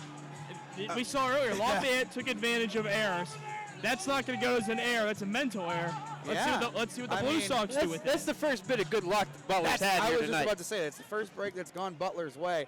And I thought it was right out. I mean, he had his glove up like, okay, I got it. And then all of a I sudden don't know how he lost it. I tell you what, it's a good sell job because I thought he had it too. Yeah. And the center fielder out there, McAllister, was just waiting. I think he was as fooled as we were. Right, yeah, he thought he had it, and then all of a sudden it was on the warning track sitting. I thought right away that he didn't see it. Then he started moving back. I said, oh, he's got it. And then, I don't know. Right fielder went in there. He went in. That's what's so surprising. Britis went in. Yeah, and then the ball was on the warning track. And McGowan had to get on his horse. He kind of saw it late where that ball was going, but he didn't think it was going to be his play. So, wow, that was surprising. Well, here we go. It goes down in the book as a leadoff double. An unconventional one, but we'll take it nonetheless here. With Calvin Scott at the plate, 1-0 count. He's going to check his swing. His pitch is called a strike. Throw down to third. And they got him. Parks is tagged out at third by Parks, and just as you thought you get a good break, that happens. That's just another case where, Pavin's been a very good player for us, but there is times where he just absolutely makes blunders on the base paths, and that was another one right there. There was no reason to try to take third in that situation. It's the second time he's been retired on the base paths in this game. That first one I don't blame on him because I think Cody sent him. But it's alarming when there's multiple occasions. When you're down 7, you just can't be stealing bases. I'm sorry, you just can't do it because and that ball bounced into Heffron, but he had it the whole time. It wasn't feet. like it was right there. And you just can't be making mistakes like that in a game of this magnitude. Down by 7.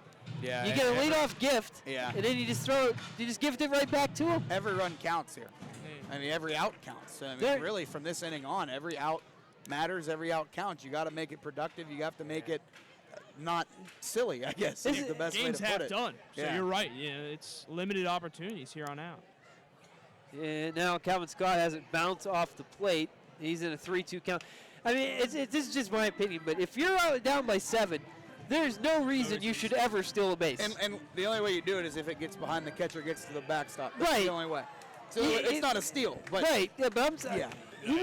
you just...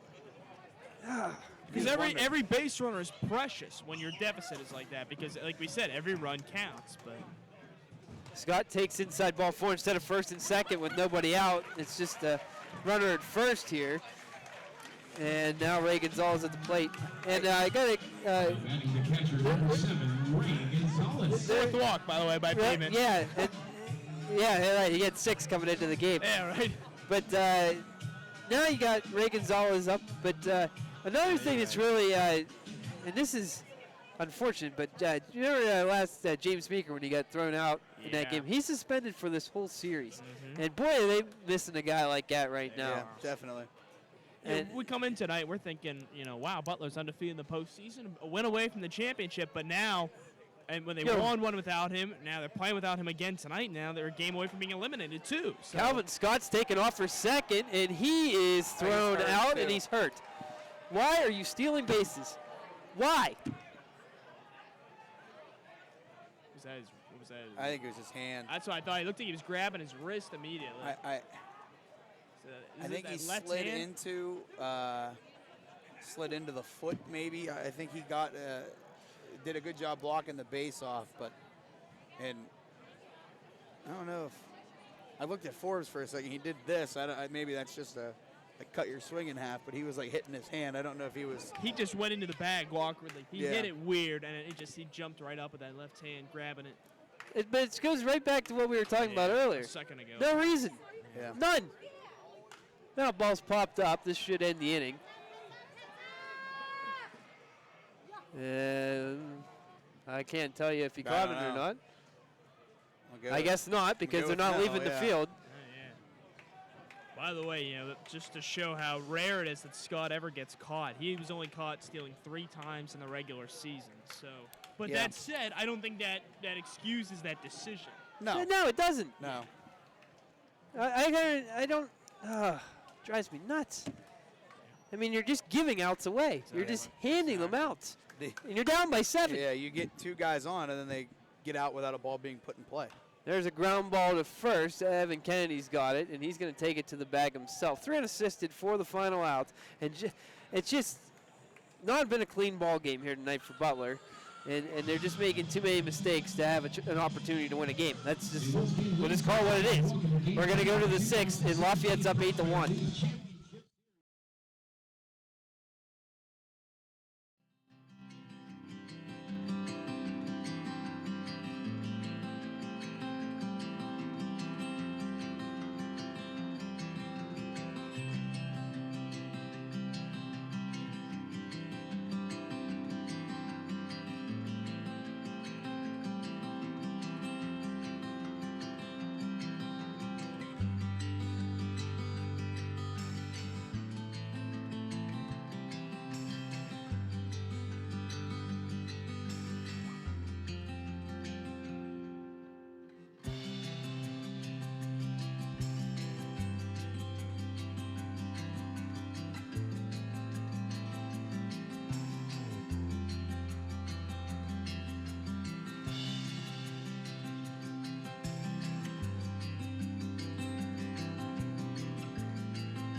We're in the 6th here. Lafayette leading at 8-1. Butler has just not played a very good baseball game here tonight.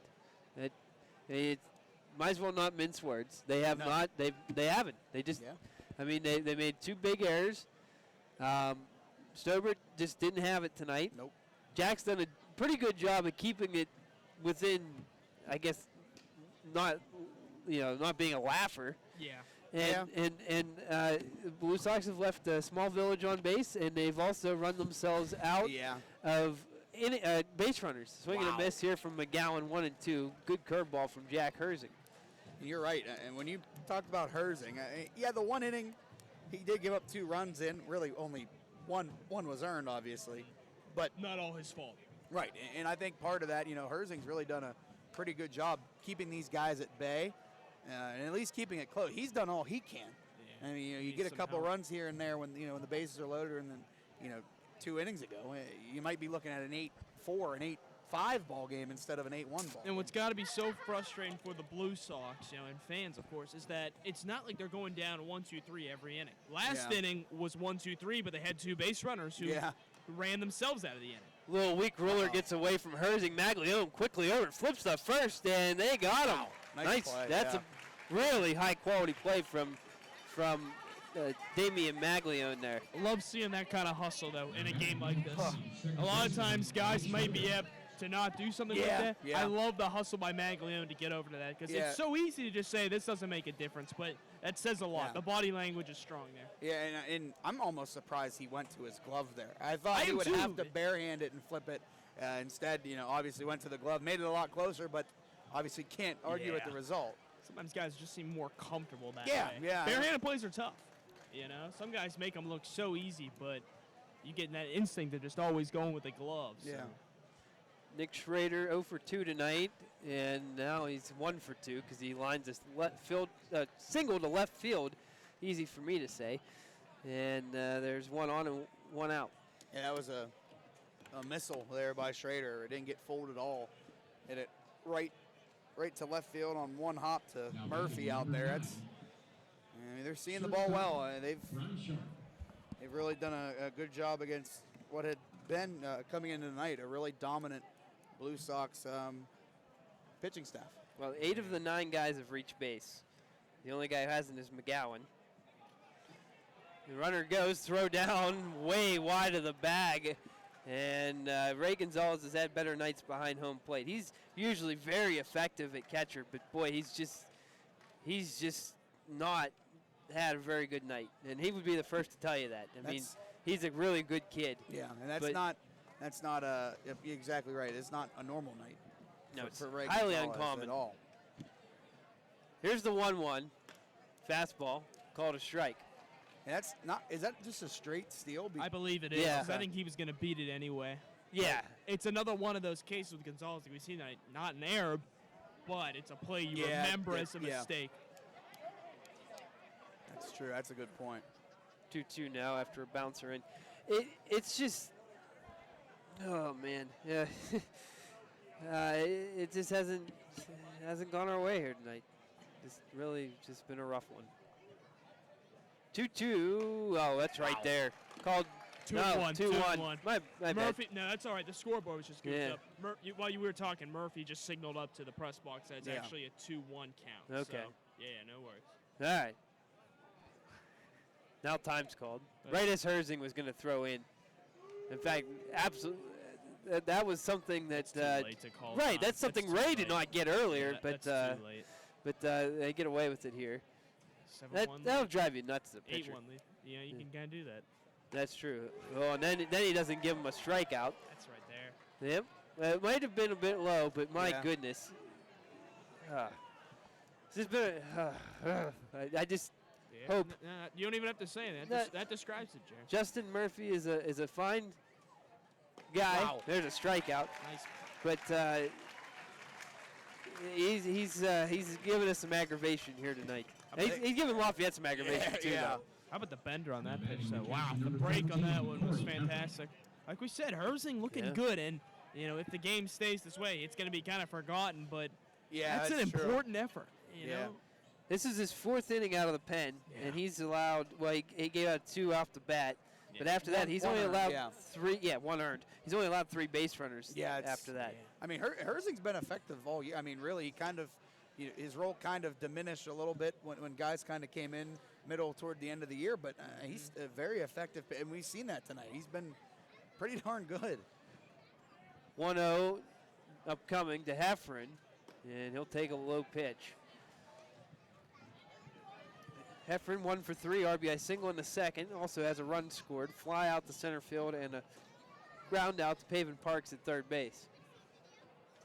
Looking ahead here, if this score does hold up, last team to go on and win the final 2 games while down in the first game, and what's called a strike, was Quincy in 2014 when they won Prospect League Championship. That's what Lafayette's attempting to replicate. That's right. They lost to Chillicothe out in Quincy and then come back and beat them 2 nights in a row. That's tough to do. That's real tough to do.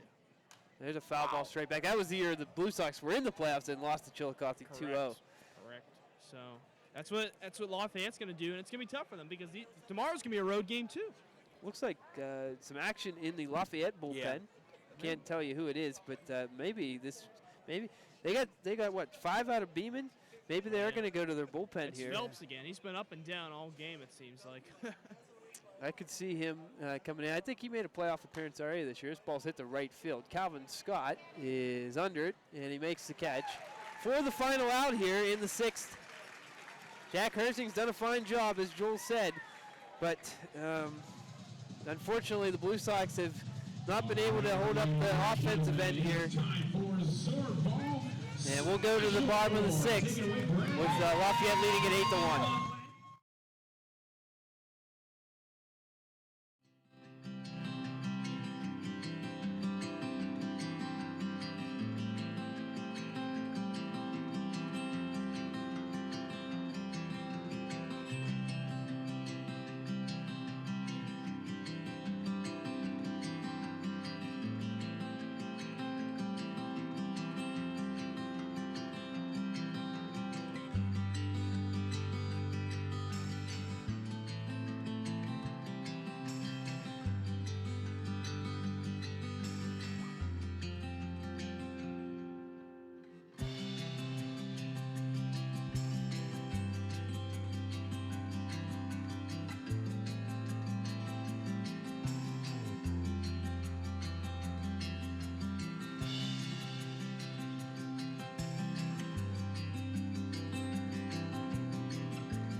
We're in the bottom of the 6th here in Butler Prospect League Championship Series game number 2.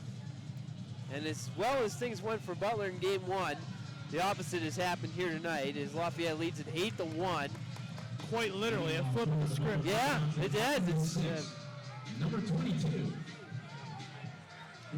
Yeah, and that's the only way you can say it. I mean, it's literally been a role reversal. Maybe not to the extent that the Blue Sox did, 2 days ago. But, I mean, it's literally, it's been the same type of domination, really, by Lafayette. But when you really look at it, when you look at the ins and the outs of things, you look at the scoreboard, Lafayette has 8 hits, Butler's got 6. It's just been the timely hitting. It's been the gap shot. It's been the extra base hit that's hurt. The errors, exactly, that's hurt. Butler hasn't really been one thing. It hasn't been like the dominance of the offense. It's just kind of been an all-around type of thing. Here's pitch to Gulakowski. Line drive to center field. And, man. That's the way it's gone here tonight. A horrible route by McAllister, and yet he gets a nice leaping catch out there. Really did not see that ball well at all, but boy, he made up for it with his athletic ability. Wow, that ball was scorched by Gulakowski, and I thought for a second it was hit farther. I thought it was well over his head. He came in and made an excellent adjustment to a bad read. You got to tip the cap there. Christian Webb takes a strike. He's 0 for 2 tonight. Oh my. Webb's going to try to bunt, but he pulls it back, takes a ball. And with lefties, that's actually, I know Webb's not fleet of foot. No, but he has laid down 2 perfect bunts this year where he was going to sacrifice. And then he ended up getting on base. Yeah. The probability I remember that one. Is so low, it's not worth it. There, that's a lot better. Just line it up the middle for a base hit. That'll work too. Oh, man. Away. Hey, we got a base hit out, Joel. It's all right. Hey, at least he didn't pop out on the bunt. Right. That would have been the backbreaker. Yeah, well, here's Damian Maglione. We got a runner on here with 2 hard hit balls this inning. Let's put it that way. Yeah. Maybe they're feeling Beeman now. Maybe they're getting a better feel for him. And one of the guys' 3rd chance at him. Yeah, and when you look at him, the past couple innings, they have been hitting him well. They've been getting on base, just haven't had that timely hit. And now I think they're going to go to the pen. I think they're going to take him out of this ball game. Beeman's at 89. Wow. In this game. Well, let's see what Brett McNeil does. He's got a 7-run lead to play with. And looks like you're right. I think they're taking him out. It's going to be Phillips then. Wow. That'll do it for him. So Logan Beeman's night is done. He goes, 5 1/3 here tonight. And boy, he just did a splendid job of bearing down when he had to get outs. Yeah, that's a great way to put it, Jaron. He just did what he had to do. It wasn't, maybe the best stuff, but effective nonetheless. Runners got on, and he found a way to get him out nonetheless. So good work all around from Logan Beeman. Now Brandon Phelps will come on. This summer he was at a 5-2 record, 5.90 ERA in 13 games. Did start 8 of them. On between 50 innings pitched, he gave up 67 hits, struck out 43, and walked 18. Has pitched once this postseason. It was a 3-inning save the other day. Struck out 2 in that one, walked 2, walked 1, but as I mentioned, got the save. Didn't give up any runs either. And I think this is a great move by Lafayette. You alluded to it, Joel, that they were starting to see him. They were starting to see Beeman a lot better, and you've seen that in the last couple innings. They've put some hits together. They strung some things together. Hasn't been anything productive or run resulting yet, but if you let him stay out there a little while, that this score could get crooked. It could get a lot worse for Ware, and now I think bringing in a new arm. It could be a blessing and a curse, though. We see a lot of times you bring a new guy in, it's a fresh, kind of like a fresh slate, more or less, for a lot of guys. Tabula rasa. Yeah. It's also a right-handed. It is. You know what, though? Lefties against Beeman, they went 4 for 8. So it's not like he was, negating lefties. That's a good point. And the way they've been hitting him, let's see how that maybe works out now against the right-hander Phelps. Yeah, it's true. And that's obviously, you would think that'd be more favorable for them. So if these guys are already feeling it, maybe this is a plus for them. But I just think it's, you got to credit Lafayette there. I mean, that's a good move to get him out. No sense in letting a great start turn into a mediocre start. I mean, it was a great start by Beeman. I mean, he did give up 7 hits, but none of them. It's situations. Yeah. When he was in jams, he got the necessary outs, and that's all you can really ask for. If a guy's going to give up some base hits and walk a few guys, you say just get out of it. Don't let him to score. And he that's what he did. For sure. Tip of the hat. 7 hits allowed tonight in 5 1/3 innings. And he actually had more walks than strikeouts, 4-3. Yeah. But like I said, anytime he needed an out, he bared down and got one. Look out, here come. Nope, over top. Look out, bus. Nope, didn't hit it either. It could have hit about 5 things there, and it didn't hit any of them. It rolled down the back of general admission. I don't know if I've ever seen that before. Like, you could hear it rolling down. Plain Plinko. Hopefully it didn't land in a sunroof.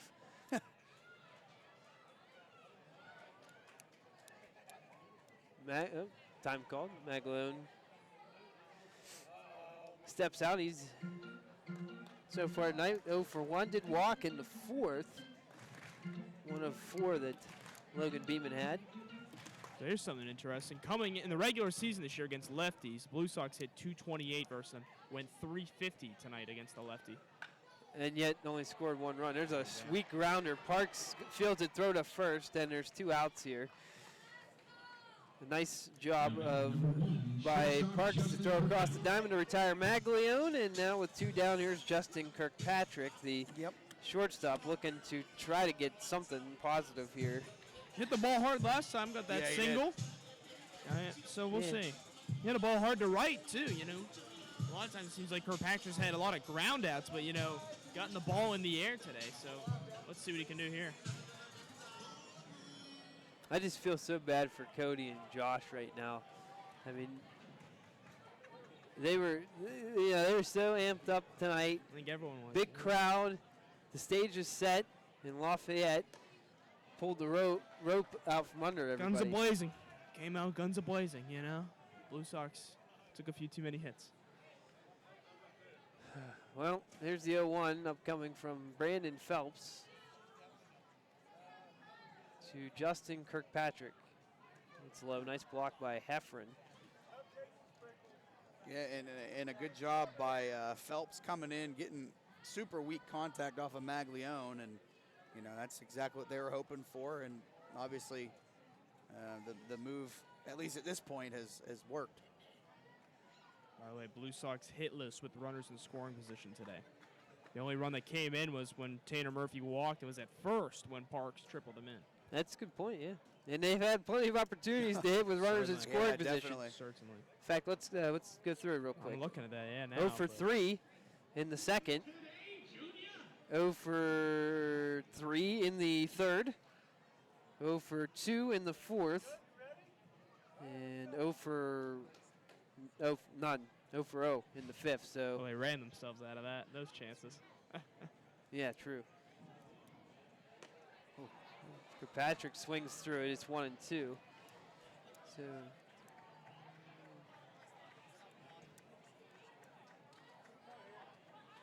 they're 0 for 8 with runners in scoring position tonight. Yeah, that hurts. That tells part of the tale. There you go.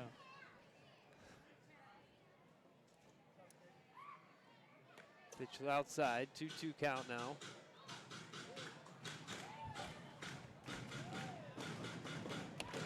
If Lafayette is able to hold on to this lead, we'll do it again tomorrow at 4:05, the deciding game of the Prospect League Championship Series. Here's a 2-2 called strike 3 to end the inning. And well, no runs and 1 hit. 1 man left at second. On to the 7th. Lafayette is up 8-1.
we got a defensive change for Butler here in the 7th. Calvin Scott has been removed from the ball game, and taking his place in right field is Christian Webb. At first base now is Patrick Ferguson, and Ferguson will take Scott's spot in the order, which is he'll be due up 4th in the next inning.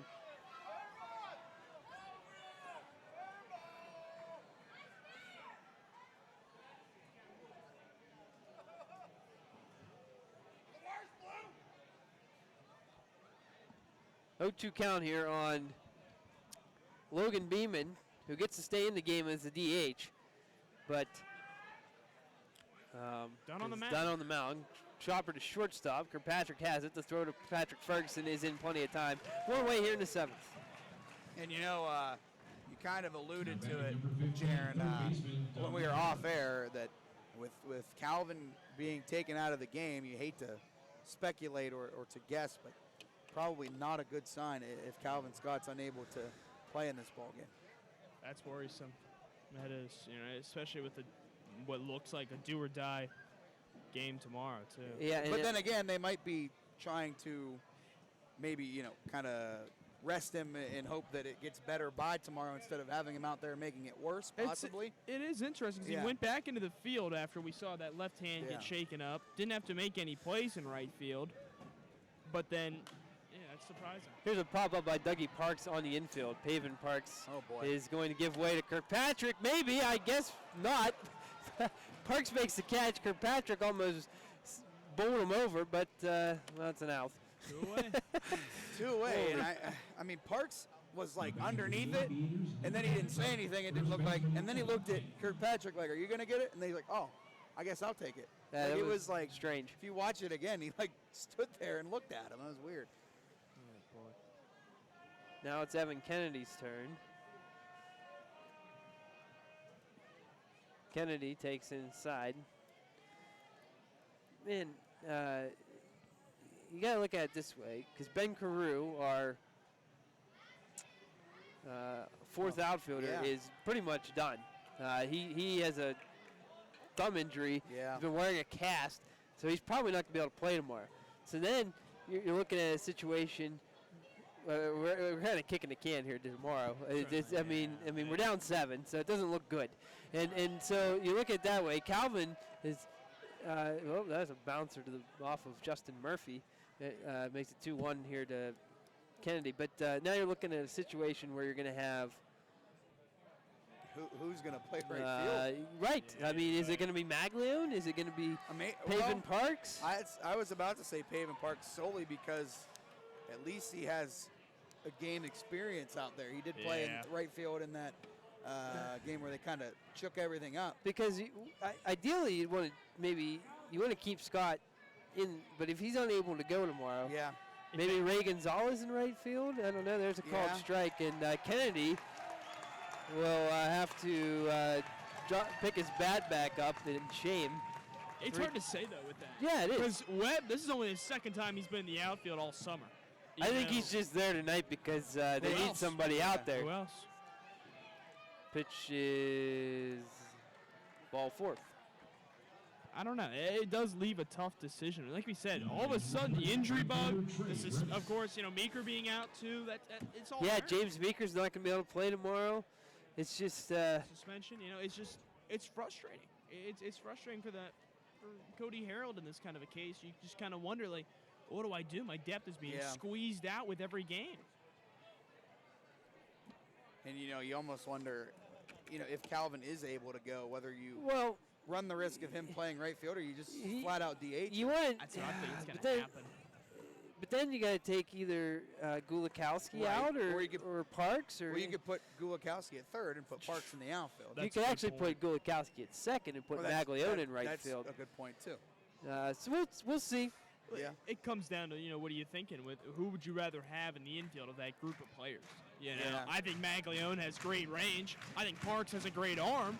So it's like, how do you weigh these things there? Well, it's going to be an interesting discussion tonight after this game if we don't come back in it, which, it's tall order. Let's just call it what it is. 2 outs here in the 7th, and a 2-0 count with Kennedy at first. Now it's 3-0, and all of a sudden that strike zone that was expanded is now kind of. It's like It's elastic. You know? Yeah. Going back and forth. It's like an accordion. It just it goes out, comes back in, goes out, comes back in. It's just not been a good night for Murphy. But it's not his. I mean, there's a strike, but it's not the reason the Blue Sox are down 7 by any means. I mean, we're just bending a little bit, but I mean, we're also calling it as we see it. That's all you can do. That's what you see. Yeah, you're right. Whether the Blue Sox are winning or not, it's still pretty noticeable. Right. Oh, no, that's for sure. There's a strike, 3-2, and it's also making batters angry. I've noticed it. Like Kennedy was upset last at bat, and Britis here upset on that strike call because earlier tonight maybe that wasn't a strike for him. You know, it's just one of those deals. And now it's a 3-2 count. Here's the pitch, and it's fouled off. This is a good job of coming back here by Herzing. I mean, he down 3-0 and some pitches that were, maybe borderline a little bit, could have been called strikes, weren't. And then he comes back and throws, 3 straight strikes. Well, that one was obviously fouled back. It's most likely not going to matter in the end, but you got to give this Jack Herzing this ball's hit deep to left.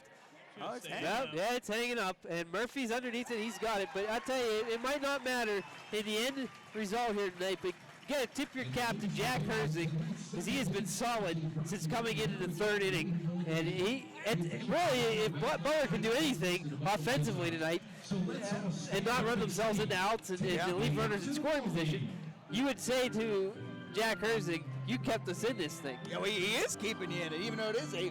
Right. But, it's stretch time here. Butler down 8-1.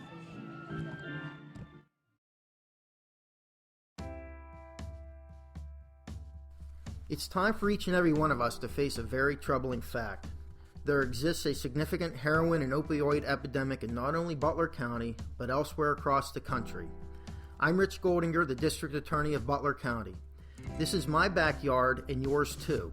Together, we can work to eradicate the high-level drug dealers that supply these drugs to those using them. Heroin and opioid abuse does not discriminate. Users come from all economic backgrounds, are male and female, and may be teenagers or middle-aged adults. With your help and in conjunction with the Butler County Drug Task Force and the Pennsylvania Office of Attorney General, we can target those dealers who bring this poison into our county. Please report any suspicious activity to your local law enforcement agency, the Pennsylvania State Police, or to my office. This is our ballpark. This is our county. This is our backyard. Let's all say, not in my backyard. Please enjoy tonight's Blue Sox game.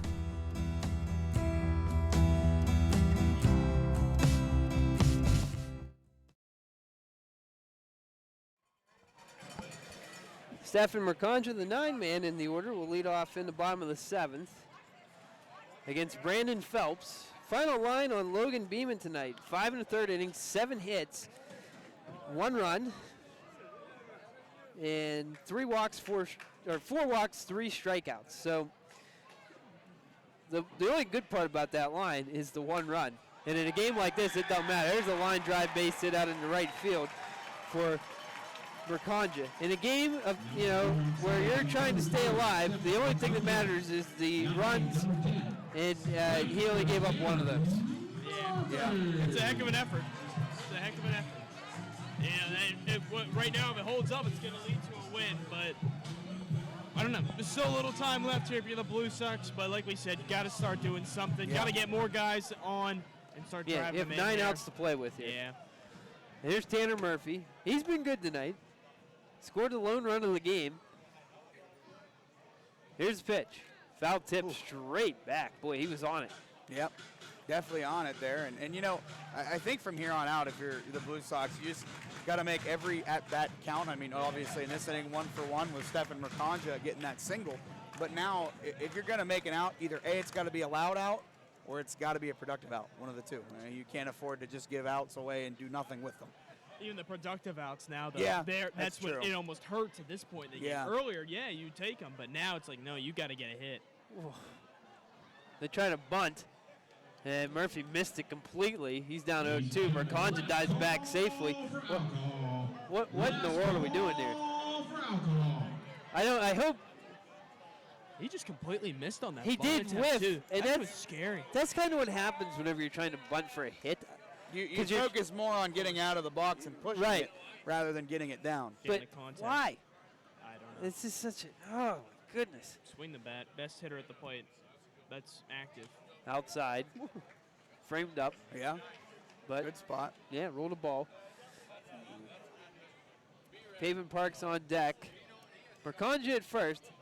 You got to go station to station here for Yes, Butler, definitely. unless the ball goes to the backstop. Yeah. They have 8 hits. So does Lafayette. That's amazing. One Yeah. run to 8. This is reminiscent of that. Oh, there's a little flare. That'll get down. Merconja is going to go around second, head for third, and he'll get there. Yep. And there's 2 men on here with nobody out. Runners on the corners. That's a good job by Murphy. He didn't get a whole lot on that, but a good 2-strike swing, just put it in play. And credit Merconja there, getting to third base. You said station to station, but that ball was hit so Right. weak that, heck, man, you might as well Yeah. and maybe try to steal a run and maybe get something going. Yeah, Murphy been a real lone bright spot today Yeah. in a lot of ways. Yeah, Reached base 3 times down, 4 plate appearances. And this guy coming up right now, too. I mean, Yeah, Pavement that's Parks true. has 2 extra base hits, and unfortunately, he made another blunder on the bases. Yeah. Yeah. But you look at it this way, he's maybe he can hit another base double here, and you get a couple runs in, start feeling a little bit better about things. Phelps' delivery is a check swing. That's going to be ruled a ball. Are they going to ask for an appeal? They are. And if he says he went around, I will go down there and. Wow, I'm not going to say I'm going to leave it open-ended. Regardless if he did swing, Yeah. it's such a tough call. Right, for the third base. For that second base, he's in the middle of the inning. Right, he's a third base umpire, but he's standing at second. Yeah. But yeah, that's weird. I don't understand why they wouldn't pull the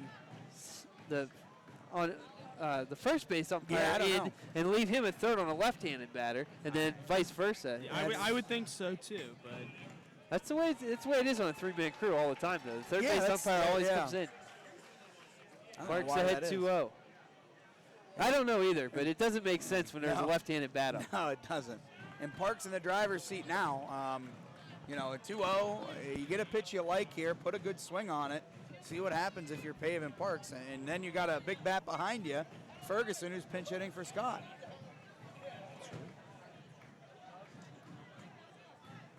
2-0, that's a called strike. Yep.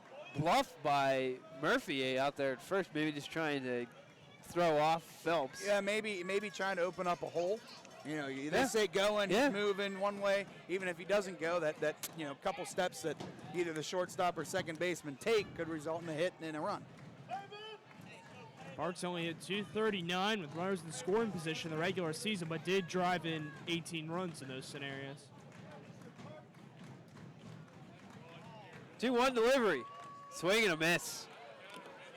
Late there was Parks. He's behind that. Looked like he was thinking an off-speed pitch or maybe a curveball or something of that nature, but got fastball about belly high and just missed. That's normally a pitch that if he's looking fastball, Pavin's going to hit well. It might have been a ball if you let it go. It might have been. Yeah, you're right. It was a little up. But he was geared up. Oh yeah, he was swinging there pretty much no matter what. 2-1 in a positive count. Step off now, time called. Just short of 9:30 here.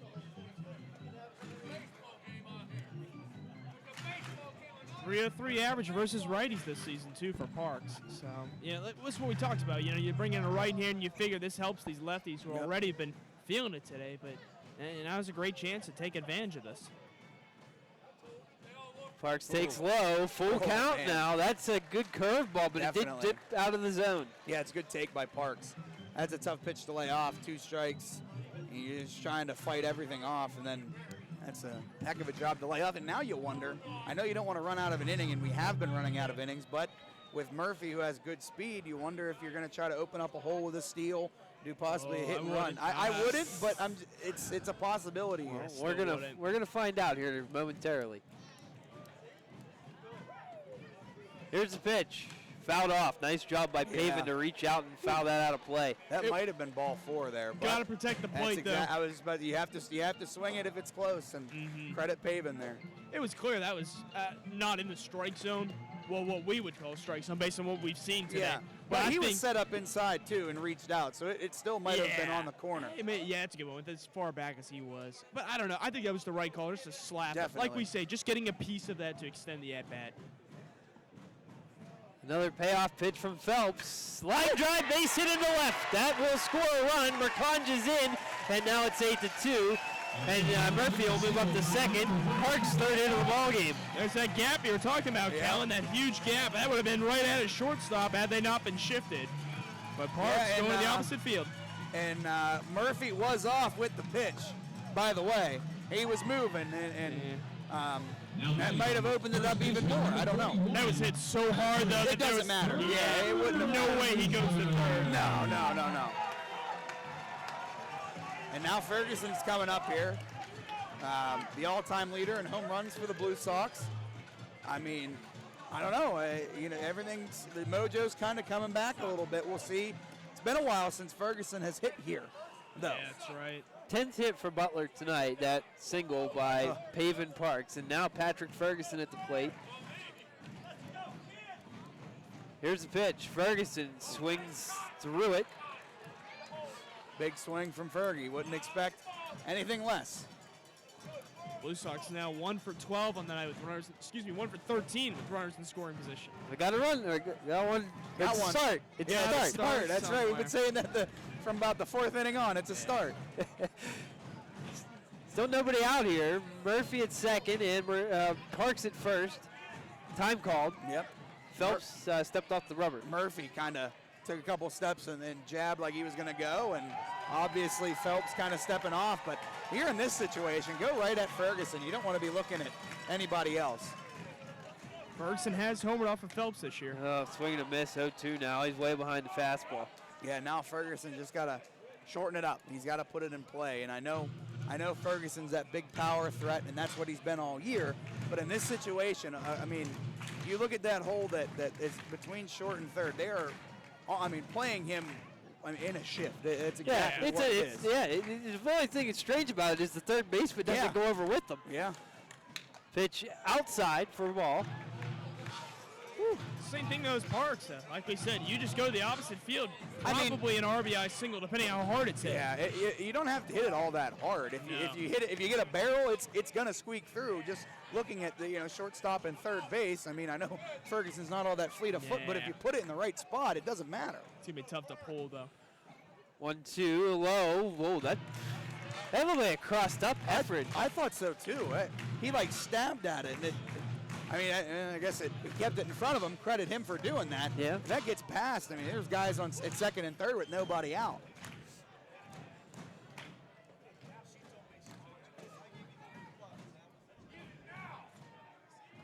Two from Phelps. Ferguson strikes out.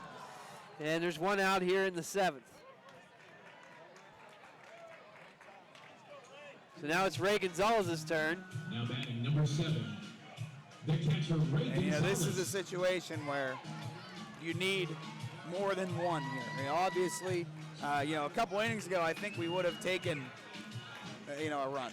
We would have taken one. But now you need 3 or 4. Right. If you got those runs the last 4 innings, then maybe you're saying, okay, another run here, and we got 6 outs to play with. Exactly. But man, you need at least, I think, 3 this inning.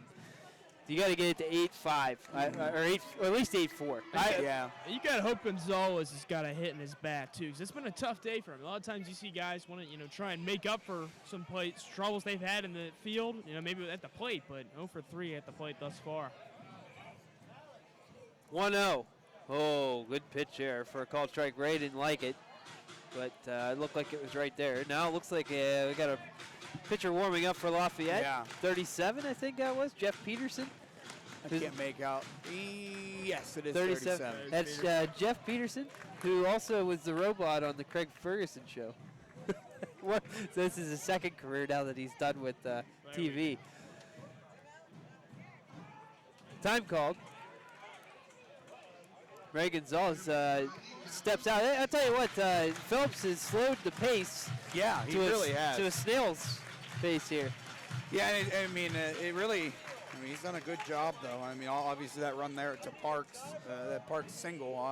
Other than that, though, he's been pretty effective. That was a really good at bat. Pitch misses here, 2-1.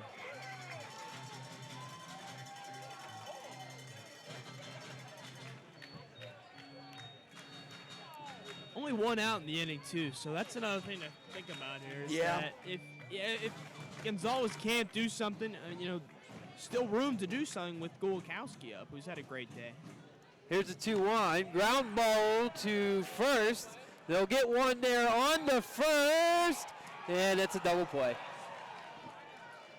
Oh, my, oh, my. 3-6-3. All right, ladies and gentlemen. Well, Blue Sox get one, but they needed more. And we'll go to the 8th. It's 8-2. Blue Sox are down.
Here, and the bottom of the order due up for Lafayette.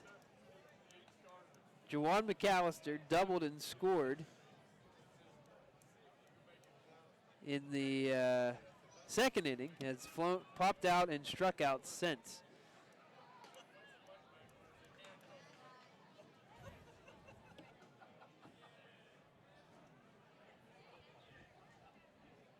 We start looking ahead to tomorrow.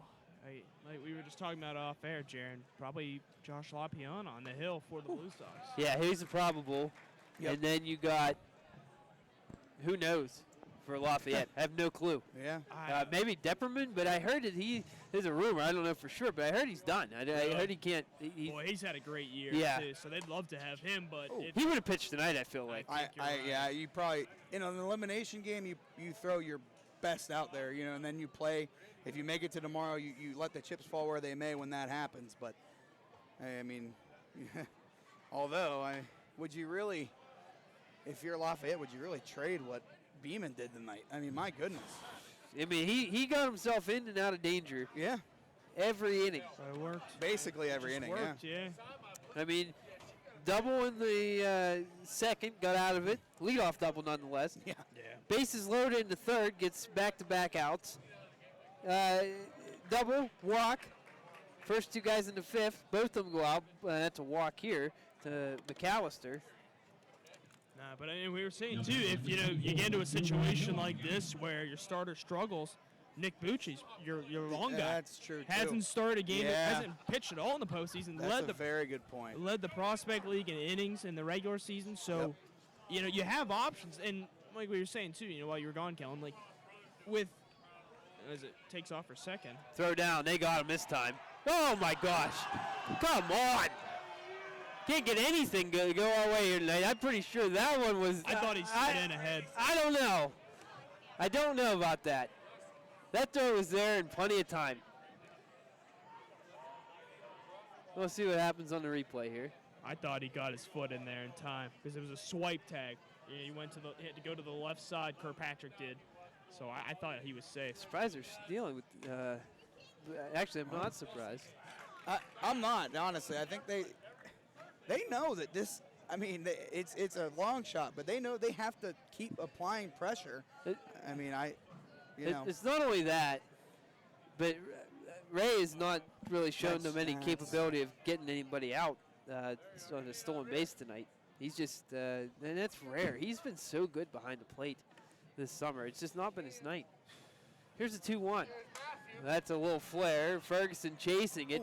Yeah, I don't know if he got it or not. I don't think he did. I don't think He was running for it. he did give it an honest effort for sure. He hustled. And Fergie, that would have been a heck of a play there, but you almost wonder if he would have caught it if McAllister tags up. Pretty sure he would have. I would assume so as well. That deep into the bullpen there, yeah. Yeah, he's got to throw it kind of around the I don't know, the little corner there, I guess we'll call it.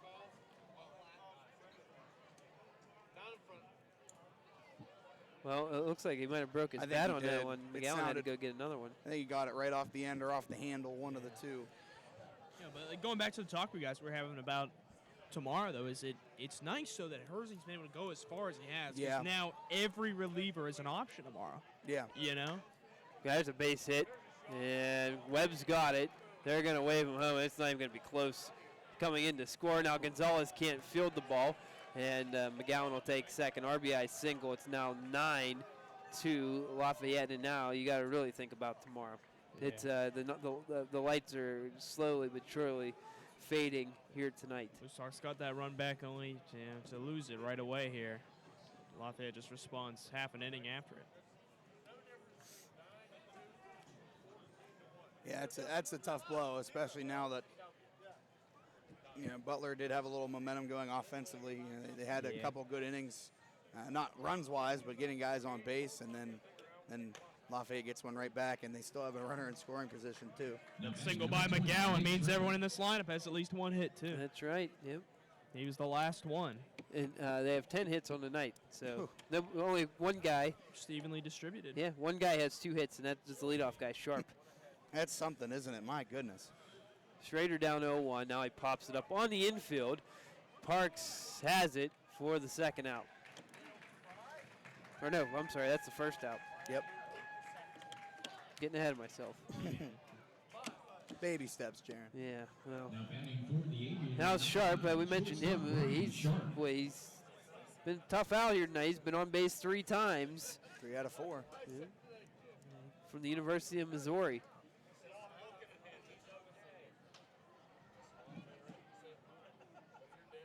Oh, no. My Lord. Well, crushed way out of here by Sharp. It's now 11-2. Well, we knew Sharp had power, even as a leadoff hitter. Finished the regular season 3rd in home runs with 12. 3rd best, of course, behind Patrick Person, number 1, the leader. But, wow, that ball got out here in a hurry. 50-50 after this inning break. Well as things went in Kokomo, and as much fun as Pat and I had out there Thursday, this is about as least amount of fun you can have as a broadcaster for the home team here, and a chance to win a championship that looks like it's going to go to a Sunday game. Yeah, winner take all too. Right. Going back to that, we were talking about Herzing now. I want to talk about this. It's just that it's unfortunate this inning has gone this way. It kind of sullies his incredible line he was having to this point. So, again, it ends up not really mattering, but that is unfortunate. And, really, Jaron, you mentioned he did go 7 innings strong the last time he was out, but really, other than that, Herzing really doesn't go this long that much. He's done it twice this year. He did it out in Champion City as well. Mm-hmm. But, yeah, you're right. He's usually a guy but in college he was a starter. But well, right. May just be saving the arm Yeah. in the summer. yeah, they wanted to use him out of the bullpen just to keep the innings down. Yeah. And foul ball by Heffron here. 1-2 count with one out. But you're right, though. His last 2 appearances before tonight were both starts. He went 7 innings in both of them. But before that, he never went more than 3 2/3 innings pitched this season. So, yeah, stretched out lately. And Foul ball out of play. he's had some solid work, though, over that time as a starter. I want to thank everybody for tuning in tonight.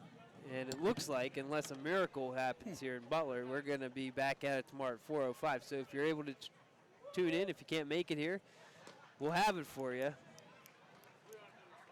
The decider. Yeah. Is And, you know, anything can happen when you make it. Well, I guess I was going to say it's not Game 7. That's the thing they have with Game 7. But it's the same sort of thing. chopper to shortstop. And Kirkpatrick's throw is going to be in time to get him. Nice throw by Kirkpatrick. And Ferguson with a good stretch for the second out. Yeah, it's a nice play over there by Kirkpatrick. That was similar to the one he had in that first inning that resulted in an error. He was a little more shallow on this one, though. Wasn't in that outfield grass as far. He had to go a long way, though. He did. He You're sure right. did. Yeah, now, though, if you're Butler and you're looking ahead to tomorrow, you got to forget this game immediately after, whatever it takes to forget it. You go to bed, wake up tomorrow, and it's a best of one, you know? It's all it is. It doesn't matter what happens tonight. Here's the 0-1 bouncer. You know, inevitably, it's the same situation tomorrow as they entered tonight. One win, you win it all. But obviously, the margin of error is much smaller tomorrow. Yeah, and you wonder, well, not wonder, I guess you're going to think that Herzing's just going to finish this thing out regardless of what happens, just to try to save guys. Foul ball. 1-2. 103 pitches, by the way, for Herzing now.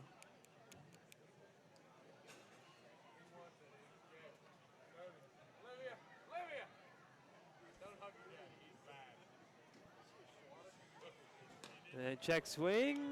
Called strike 3 to end the inning. All right, ladies and gentlemen, if you can grab your 3 runs come in for Lafayette here on 2 hits. A big home run by Brian Sharp. And we'll go to the $70 winner, and you can pick up your money. bottom of the 8th. Box window. 11-2. The number for the $70 is 6 Lafayette. 4 8.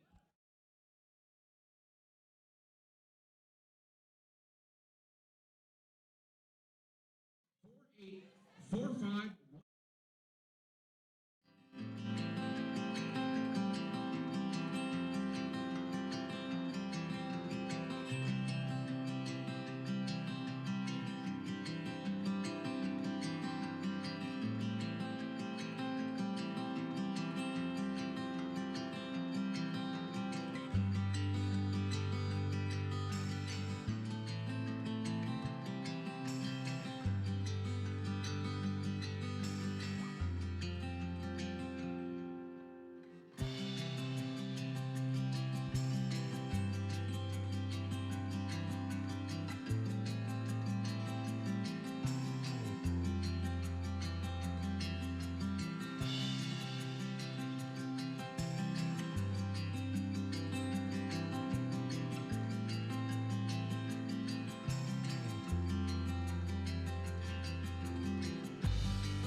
Box window. Bottom of the 8th here. Lafayette up 11-2. And leading off will be Brady Now Gulikowski. batting number 22, the designated. It's just been one of those nights, and it's a rough night to have with 1,000 people here. Got a chance to, clinch a championship. Yeah, it is. Lafayette, though, to their credit, not giving anything up here tonight. Yep, they've been stellar. You know, you tip your hat to Lafayette. We said it, it's just been a perfect flip of the script. Yep. What they did is they forgot about Thursday's game. They traveled down here. Definitely. And they played one of their finest games of the year. But the Blue Sox got to do the exact same thing for tomorrow. It's such a small. And that's the biggest thing, though, guys. Like for Lafayette, you had Thursday night, you had Friday of travel, and you had all today to forget about that game. You know, had a lot happen since then. But for Butler, this is going to be on their minds tomorrow, no doubt. But you just got to find a way to try and tune it out and move on. Well, there's a two-word phrase that is used often that's baseball. Yeah. And to those who have been around the game long enough, know what that means. To those who haven't, know that might say that, well, that's an excuse, but it really isn't.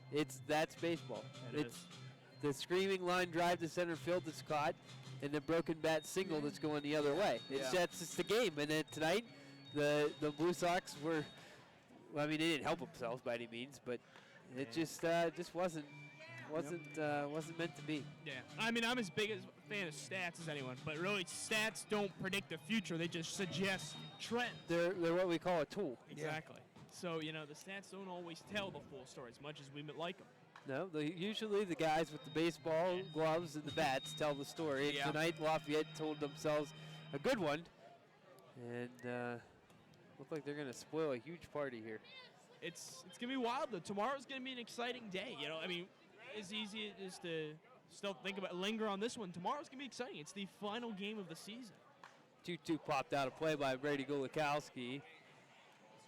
It's going to be a great opportunity for one of these teams to end the season on a high note. And, you know, we'll see. A lot of opportunity, but should be an exciting one. Yeah, no doubt. And, you know, there's, you know, as crazy as it seems, it's not over. This isn't over until the fat lady sings, as they say, you know, until the last out's recorded. But, I mean, you know, you guys are exactly right about tomorrow, that at least it seems like it's going to be tomorrow anyways. Payoff pitch upcoming to Brady Gulikowski. He fouls it off. A couple Hail Marys to get back into this one. Yeah. And some. I mean, we have scored 10 in an inning before. Yeah, it's true. You know, the crazy thing is 10 in an inning would only put us up one. Well, yeah. Only. They get us wide Doherty at a ninth. That's a good point. Foul ball again by Brady Gulikowski. Hanging in there. Some of the fans are going to try to they're making their way to the exit. This place was it was really full. No. I mean, this place holds 1,400. It was, but there wasn't very many seats available. Not really at all. Yeah, you're exactly right. 10th pitch of this at-bat coming up, though, against Gulikowski. Fouled off 4. Well, he pops this one up. Get out, too, I think. Yeah, I think he's coming down in the stands. Look out. Nope. Took the top of general mission. Make another dent there. This is a really good at-bat by Gulikowski, and you know, just shows that these guys aren't exactly ready to give up yet. They're not ready to just roll over. It's a 11 pitch at-bat now for Gulikowski, and you know, you never know when something like this could maybe get something going. The guy makes a mistake, who knows? Got to just set a spark to get the rally going. Oh, here he draws a walk, and a well-deserved one at that. Yeah. It's a lot like that at-bat Murphy had to lead off the game for the Blue Sox. It's in the bottom of the first. Got to a full count, fouled some off, and then drew a walk. Yeah, no doubt there. I mean, that was really reminiscent of that if you really think about it. Christian Webb now.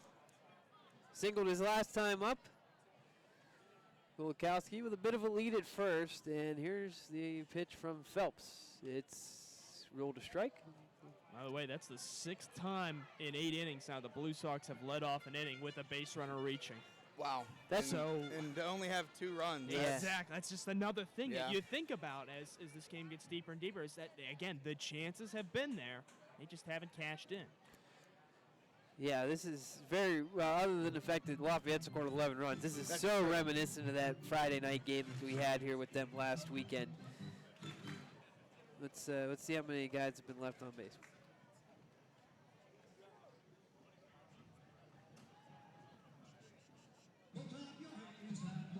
What, 9 left on base.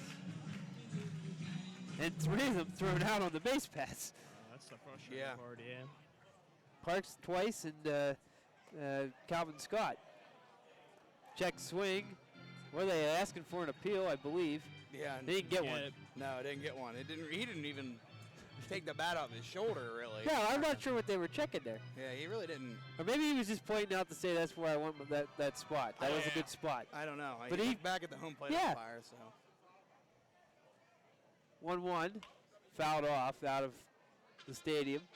I think, besides the missed opportunities for the Blue Sox, I think another story of this game is just how opposite the running game has been. Whether it's just been the stolen bases advancing or getting thrown out on a pass ball. The only thing the Blue Sox had go their way was when Gonzalez, he threw out one runner, allowed 2 to steal. Did he throw out a guy? He did. That's right, he did, yep. 1 out of, 4? I think so. No, Webb fouls another one out of play. Boy, they're putting together some good at-bats. Yeah. If anything, you try to get some positive feeling going You into get some tomorrow. momentum into tomorrow. You might not win this ball game tonight, but if you get some runs here, you drag it into tomorrow. You go out on a positive throughout the rest of this game. Maybe, who knows? 16th pitch of the inning already here for Phelps. Wow. And that's through 1.5 guys, really. Yeah. Another 1-2. Ball hit well to center field. It's still going back is McAllister, but he's got it for the first out. Just underneath a little bit too much. Cue the any other ballpark comment. Yeah, there you go. Yeah, you're Probably right. off the wall at a lot of parks. That was off the wall in Kokomo for sure Yeah. on Any other park. Thursday. Yep. That's a good at bat, though. Now that's all you got to worry about is just trying to piece together a good at bat, and probably the last time that these guys are going to come to the plate tonight. Yeah. Well, here's Damian Maglione. Did walk in the 4th inning and got to third base, but was left stranded there. Jeff Peterson has resumed throwing. Actually, just dropped his glove on a throwing attempt. That's not good. That's so rare. I can't believe I just saw that. Yeah, he's set, and I don't know if his leg kicked it, but he lost his glove out there on the third base side. That's amazing. Is that a balk? I have no idea. I don't think I've ever seen a guy lose his glove. I've seen people lose their hats. Yeah, we see that a lot. But I think that's a balk. 1-0, called a strike. His delivery stopped. He lost the glove before he got rid of the balls, and then he stopped. So I think that's a balk. Yeah. You stopped your motion at all. Yeah. Well, get that out of his system, I guess, right? I kind of want to see him in the game now just to see if he does that out here. Oh, boy. Here's the 1-1. Popped up on the infield. And Dougie Parks has it 2 away here in the 8th. Now batting for the Blue Sox. That'll be Justin Kirkpatrick's turn. Justin Kirkpatrick. He's the shortstop. Singled in the 4th inning, strikeout in the 6th, and a fly out to right field in the 2nd.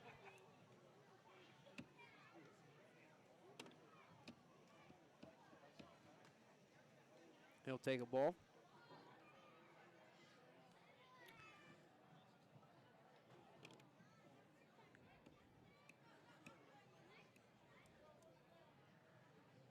Now the 1-0. Outside.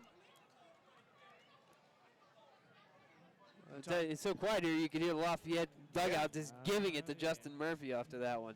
Oh, yeah. In an 11-2 game, that's a strike you're thinking you're going to get. That's for darn sure. It was a strike to Maglione last at Yeah. bat. Curveball, low. That one was low. Yeah, that It one was. was. Talked about earlier in the inning about how everyone on Lafayette has a base hit. Everyone on the Blue Sox has reached base at least once, except for Ray Gonzalez. In Ferguson. That's right. Well, yeah, of the starters. Of the You're right starters, there. yeah. Yeah. But Ferguson, of course, hasn't reached. Well, Kirkpatrick will reach here on a walk. That puts 2 men on. And another runner in scoring position here with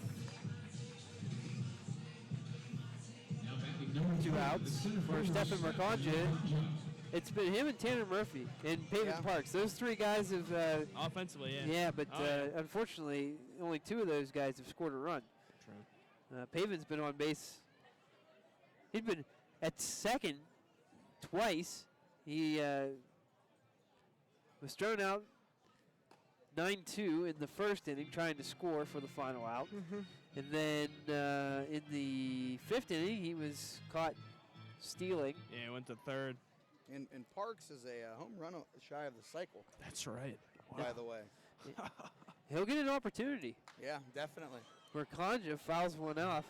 You're right, he is. That's amazing. Yeah, in an 11-2 game. Can you imagine if he does for that, a cycle? Yeah, usually in a losing effort. Right, usually when you say right hit for the cycle, it's an 11-2 lead. Exactly. Yeah. That's baseball. Hey, It is there we go. baseball. That's the Exactly two-word right. phrase of the night. There we go. We've heard it so many times. It's the truth. It's a funny game. There's a line Wow, drive past God. Parks for a base hit. They'll hold the runner at third, and the bases will be loaded with 2 outs for Tanner Murphy. Yeah, it's been the Mercanja and Murphy and Parks show, so to speak, for the offense. And, you know, these guys aren't ready to go away yet. Like we kept talking about, they're trying to build some momentum for tomorrow. They might not make the end goal, but, you know, they've got 3 men on here, and it looks like they're going to have another pitching change. At least a mound visit here. Yeah, 3 He did hits. not make the motion. Oh, that's true. Yeah, that's a good point. May just be talking. Again, it is a 9-run ball game, but Break the rhythm up. yeah, maybe that's all it is. In one swing of the bat, I mean, it could completely change the complexion of it. It'd be 11-6, you know, with one swing. You know, it's a 5-run game. It's a lot different than a 9-run game. Yeah, if you get a 0 the next inning. Well, that's a good point. They've had a rough time getting that. They haven't had many. 3 or 4? But then again, the damage was done in the other innings as well. You're right. Yeah, they had 4, but the other times they put a crooked number up. Yeah. So. Been that kind of a day.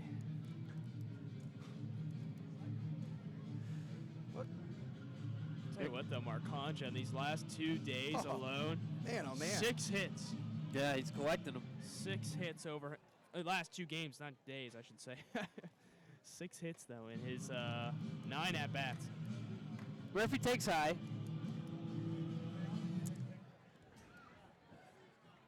And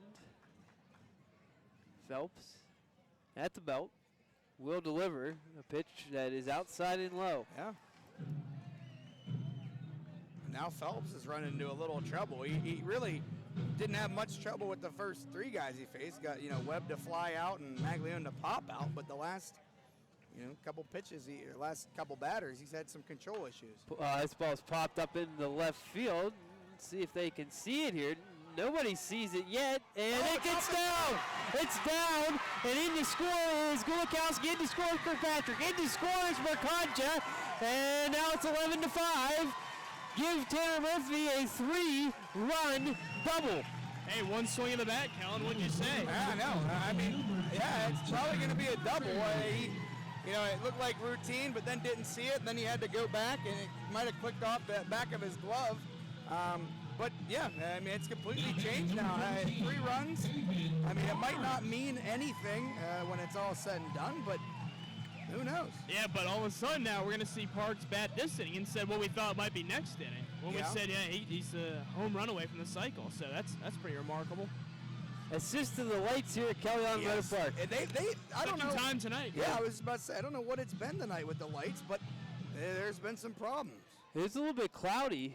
There isn't very many stars out right now, but I don't think. Nonetheless, though, it's pretty remarkable that it's affected it twice. You think it would be a pretty good background up there. Pavin Parks takes low. A white ball in a black sky. You think that'd be? I can see that. You would think anyway.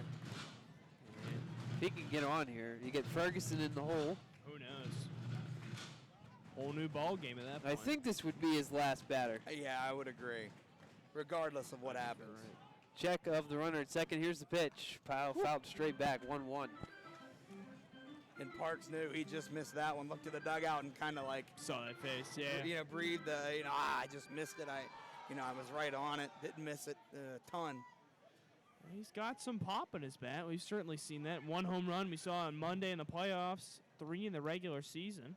So we'll see. And they've come at real opportunistic times as well for Pavin Parks. Because Monday, that was a game-tying home run in the bottom half of the first, so that was huge at the time. Check of second. Here's the 1-1. That's right there. Good pitch, called strike. Parks didn't like it, but I think that was pretty much right in the wheelhouse. Yeah, I think it was right on the inner half, and that's a pitch that Pavin normally swings at and turns on. I'm surprised he took that. Yeah, I am as well. I mean, that's normally a pitch that Pavin pulls down the line and hits with authority. He hits the inside pitch pretty well. 1-2 upcoming. Here's the pitch. Chopper foul to stay alive. Trying to jam him now, it looks like. Yeah. One out, one inside. Then I think he went a little further inside that he time. He did, definitely. And Pavin knew that, if he called the last one a strike, I'm going to have to foul this one off as well. Yeah, like we said, just get a bat on, extend your plate appearance. And that's what this inning's been about. These 3 runs this inning have been about extending at bats. I mean, Gulikowski had, an 11-pitch at bat. That's what Webb had a pretty decent at bat as well. Yeah, that's what we were saying at the time was it may not mean a ton, but it's going to give some life here, and that's potentially a good omen for tomorrow. Yeah. Here's the 1-2 again. Parks checks his swing on a high fastball to even the count of 2 apiece. Yeah, that's a pitch that he chased in the 3rd inning. He went after that pitch with a man in scoring position. So, Parks doing a good job learning from that. And now 2-2 here. You never know. A couple hits here completely changes the complexion of this ballgame. Gives you a chance going into the ninth. A puncher's chance. Here's a 2-2. Foul ball out of play. That might have been ball 3, but. Yeah, but like we said earlier, gotta protect. Yeah, that's right. It looks like there's an error up on the scoreboard, by the way, for I think you're right. that one. So I think that the ruling is going to be that's an error on the ball that I think Murphy so. hit. I think it might be because he was underneath it and hit his glove, regardless of if he didn't see it right away or not. But it was way behind him, like he was reaching back. A lot of times when guys are on the run and the hits off their glove, they say that's a base hit because it was going to be a tough one. But that one, where it was more straight up. Yeah, where McGowan he's camped under it. He should have had it. Oh, here's a ball hit to the left field. It is hanging up, and this time making the catch out there is McGowan for the final out. Blue Sox get 3 here in the 8th. We'll go to the 9th. It's 11-5 Lafayette. That's the E7.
Jake Stout will take over for Jack Herzing here in the top of the 9th, and he gets a strike across to Dougie Parks here.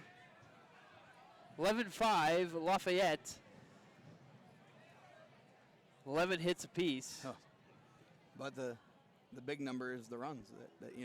Lafayette with 11 and Butler with just 5 on 11 hits. That's more respectable. That's more doable, put it that way. That's more believable. For a while there were 2 runs on 11 hits. I was like, what? How in the world does that happen? Yeah, you're right. Yeah, until that last error there. Yeah, man. 3 runs come in to score. It was ruled an error. I think it was. Time called by Dougie Parks. He's down 0-2 here. Jake Stout's delivery. Curveball bounces away. Is now 1-2.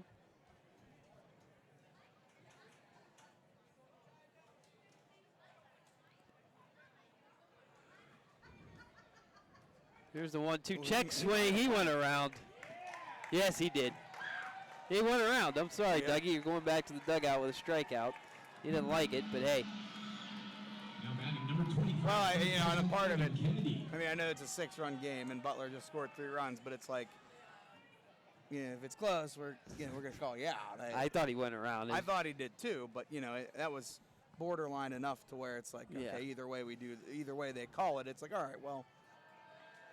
Pitch low to Evan Kennedy. Boy, he's had a good night. It started with the monster home run. Yeah. And then he's also walked twice. So he's been on base 3 times. He's 1 for 2, but he's been on base 3 out of 4 times. Solid. Just absolutely Yes, solid. Definitely. This Big- whole lineup. Big boy, too. Yes, he is. That pitch is a called strike. Ooh.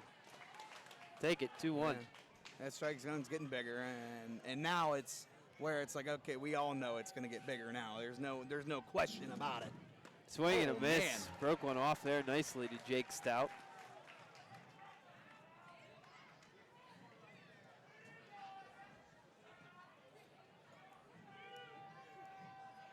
You almost wonder if he's going to triple up here. Now he went with a curveball. That misses. Yeah, after those last 2, I wasn't That's surprised. what I'm saying. Well, now maybe he's just going to try it here. Maybe. The 3-2 pitch. Nope, he missed with a curve. Oh, whoop, Oh, nope. I thought he was I gonna- thought too, but I think he was just stretching. It was outside, ball 4. So strikeout and a walk to start it here in the 9th. That brings up Trey Brittis, who's 1 for 4. No one 0 for 4 in this lineup. No, you're right. Everybody's reached base. Most of them multiple times. Yeah. Kennedy, that's his 3rd straight walk. Yeah. Homered in the 1st, struck out in the 3rd. 3 straight walks ever since. Here's the pitch. That's outside. It's incredible, the distribution about this lineup. None of these guys have gone 2 innings in a row without hitting. It's every other inning or back-to-back innings they've gotten hit at bats in. But British swings through one. Tongue-tied. Happens to the best of us. Yeah.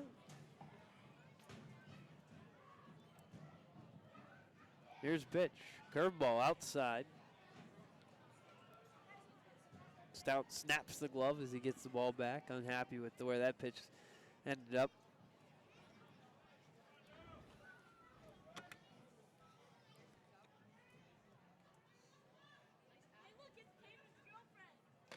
Swing and a miss. Looked like maybe he got a piece of it, but regardless, it's a strike.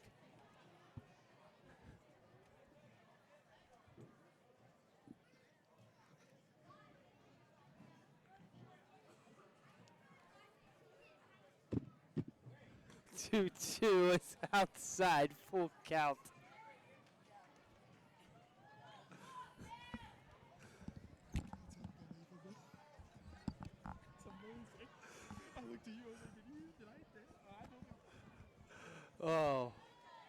Oh my. Well, here's the payoff. It's outside, ball 4, back-to-back walks here in the 9th. That's the last thing you want to do Yep. if you're a pitcher. And now McAllister's up. He's been on base twice. 2 runs scored. You're just inviting yourself to give up more runs when you walk guys. I mean, he obviously doesn't want to walk anybody, No, but, no. Frustrating now. Yeah. No 1, 2, 3 innings on the evening for the Blue Sox. Had a fair share of scoreless ones, but no 1, 2, 3 innings induced.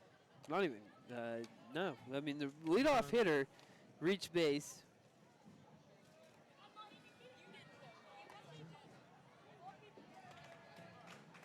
With 5 times. 5 times tonight. Wow. Meanwhile, the Blue Sox, their leadoff batter, 6 through 8 innings, which is, again, another surprising area where they're right there with Lafayette.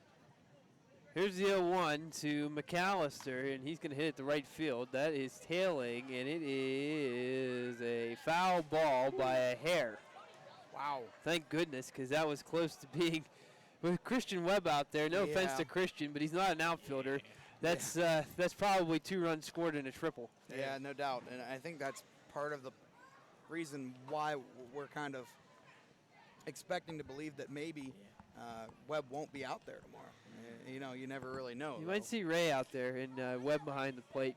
Yeah. Catching. You know, the nice thing to have these catchers out there is that you got those great arms. Yeah, it's true. You know, it is a nice thing to have in a ballpark like this, with as much ground as it covers. That's important. But you're right, though. Besides having the arm, it's tough to get used to the range out there. Fastball misses high. This large crowd that started here tonight has dwindled down quite a bit. Yeah. But it's still, I mean, there's probably still 700 people here. But we've probably lost a couple hundred. Yeah. Here's the 1-2. Oh, curveball inside. Bounces it away from Ray Gonzalez. Looked like he just had a rough time tracking that one. Yeah, I think he just dropped it flat out. He tried to frame it up, and it squirted out as he tried to do it. Pitch you won it, and the spot he won. Yeah, you're right. Yeah, it was a good pitch. Yeah, I think they actually rolled that as strike. No, it's 2-2. It's been 2-2. Okay. It looked like it was close to the zone. I thought it was too. I thought he was going to call it a strike, anyways. But if Gonzalez holds that, I think it's a great I frame. think but so too. yeah, but when you drop that ball, it's hard to argue that being a strike.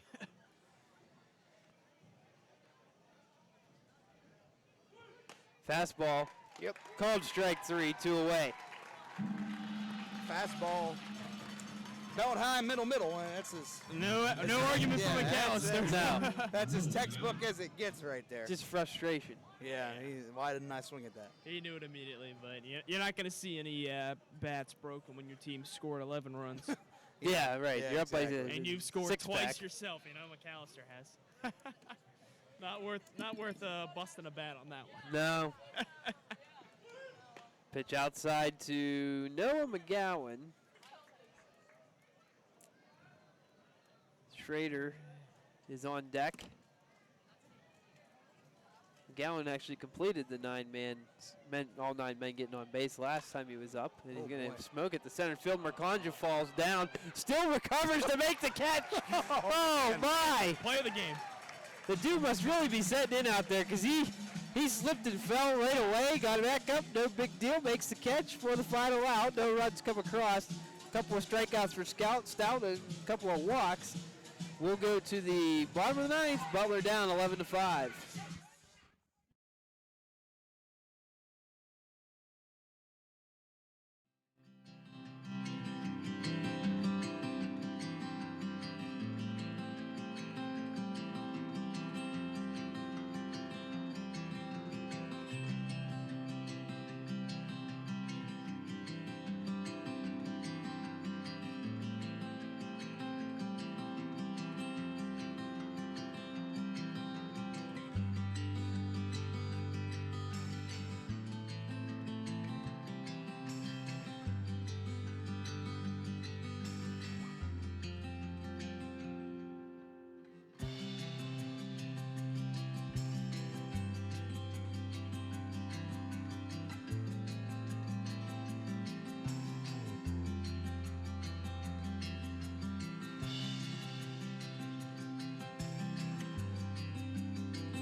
Leading off to the bottom of the 9th for the Butler Blue Sox, number 41. Bottom of the 9th here. Patrick Ferguson will start it. Blue Sox need 6 to tie, 7 to win. They're down 11-5. It's an uphill battle, but that 3-run inning in the 8th makes it a heck of a lot easier. It makes it a lot more obtainable, makes it, a little bit easier. And getting a scoreless frame at the top of the 9th. That's true, that's big.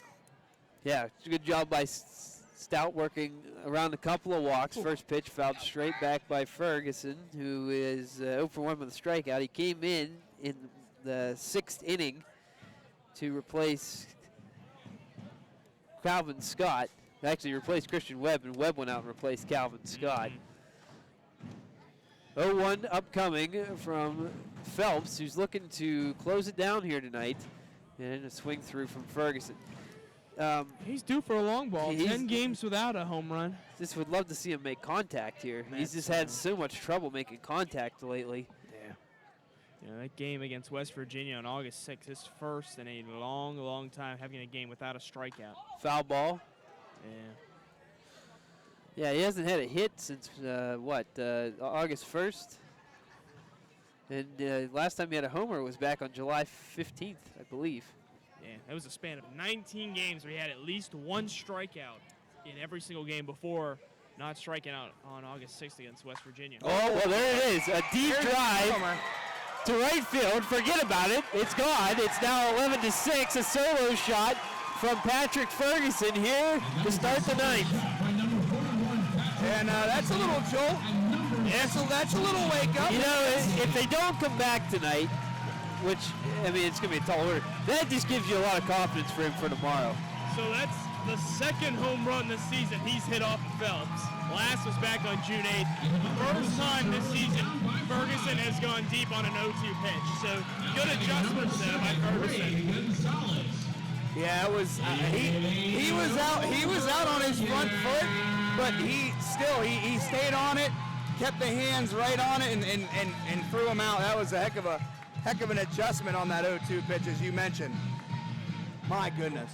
He just gets the bat on it, man. It's got a good chance of getting out of here. That's what happens there. Now it's Ray Gonzalez's turn, and now the Aviators do have somebody up in the pen. I wonder if it's still Jeff Peterson out there. He's been throwing for about 2 hours. Yeah, on and off for 2 hours. I think it is 37, it is, right? yep. Peterson. Jeff Peterson. 14th home run of the season for Ferguson off a righty, and I just had it here too. Oh, that's is that a leadoff home? That Yeah, is. it sure is. That's his 9th leadoff home run of the year. Yeah, and actually, Unreal. Before we went to break there, you mentioned, Jaron, that he was leading off. I said, well, he hits pretty well out of the leadoff spot. Yeah, Sure it does. he does. 9th leadoff, 9th here too. It's a ton of bombs. 1-1, Chopper. Oh, boy. Foul. Boy, that was a strange. It looked like it went behind the catcher, then back forward. I thought it did. I thought it was like dead right away, and I thought for a second it was going to hop back fair, just the weird English that was on it. Goofy. Well, if that would have rolled back fair, Gonzalez would have been safe. Oh, There's no yeah, chance they would have had no him. shot. Gonzalez really got out of the box right out of the gate as soon as he hit it. A little bit chillier here as we going on. 62 Yeah. degrees right now. Tomorrow at first pitch, it's supposed to be 76 when I checked earlier. And it's supposed to be sunny too, so a little bit different from the partly cloudy day we had today. 1-2 is forthcoming from Phelps. He shakes off at least 3 signs, and now time by Ray Gonzalez. He's like, all right, you can shake off 3, but I'm gonna stop you there, Yeah, right. make you start over again. Here it is, 1-2. High and inside as well. I said earlier, Gonzalez the only one not to reach base for the Blue Sox tonight. He'd love to end that. I feel like Jeff Peterson's thrown more pitches in the bullpen than Brandon Phelps has thrown in the game. He might have. He might. 2-2, Chopper up the middle, stopped by Sharp. The throw to first, in time to get him. Good job by Sharp. A lot of range there, shown by the shortstop for the first out. I didn't think right away that was going to stay in the infield. I thought that was going to get through off the bat. I thought that it had enough on it. I just kind of hopped up a couple times, didn't stick to the ground, didn't skip it, hopped, and as you said, Jaron, great range out there by Sharp. My goodness. Practically up the middle. Yeah, too. really, almost right over the bag. Foul ball by Gulikowski out of the stadium. Started off here with one away here in the 9th. Home run by Ferguson to start it off. 16th of the summer. Yeah. Of course, postseason does not count towards all-time records, but there's a strike. 0-2. Already the single season leader, Yeah. of course. That's still surprising. I don't know. That's still part of a season, I The guess. reason is because not everybody gets the opportunity to That's play a good postseason point. baseball. That's a good, yeah. That's why they have postseason records and regular season That's records. true. At the most college teams, at the conferences, they push them all together. It's all the one season stats. You know, they don't mesh them at all. You're right. They will separate them by here's, you know, your average against your conference, but there is There's a overall. strikeout, but Gulakowski's going to try to get down to first. Here's the throw. Nick got it. No! Oh, boy, we got a break there. He was out. And Gulakowski's going to reach with one out on a strikeout wild pitch. Well, it looks like the ruling was that Kennedy was driven off of the bag by the I throw. don't believe that at all. Now we're going to get an argument from Brent McNeil. I don't think he's going to win anything, but you never know here. They might ask for an appeal here. I mean, my goodness. It's hard. Okay, I can understand it with 2 umpires. But you got 3 umpires out there. That's all he's going to ask for an appeal. And if Murphy calls him out, boy, he is out. He is out. He is. But if they overturn it, that guy was standing right by it. Yeah, well, and how's the home plate umpire going to change that call? Everybody knows, though. You know, the way you look at the replay, the right foot of Kennedy came off of the bag so quickly after he caught the ball, but he was on the bag for just a second. They called him safe. Oh, boy. Well, wow. One for the good guys there. Well, depending on who you are. Well, yeah, my goodness. The Blue Sox got a break there. And then Yes, they did. could you imagine if they come back and win this game with that happening? My goodness. Still got some work to do, but That's true. But that would be an interesting start. I wonder how long Phelps is going to get here. I mean, there's only, he has one out here. But Yeah, a ground ball ends the game. You're right. Christian- So that's why. Christian Webb, a line drive, base hit down into right field. Gulakowski's at second. He is going to go to third. Webb's on his way to second, and he's going to be there with a double. Rally just Now it's time to go get him, I think. If you're asking for my opinion, which I'm going to give it to you, it's time to go get Brandon Phelps. Because he did strike out Gulakowski, but I mean every other hit this inning has been Hard hit. Look at Ferguson's Yeah. ball. That was crunched out there. That was one of those ones we were seeing back at the beginning of the season when he was hitting everything. It looks like they may be going to the change now. Yeah, or at least the mound visit. I did not see him motion to the pen. Didn't. Sometimes they take a while. Guys, sometimes you have a conversation with them. Yep, he did motion right now. Yep. So we'll see which one's coming in. Jeff Peterson has to be it, right? I would've guessed. He's got to be loose, right? He's been out there throwing for 4 innings. True. We'll see.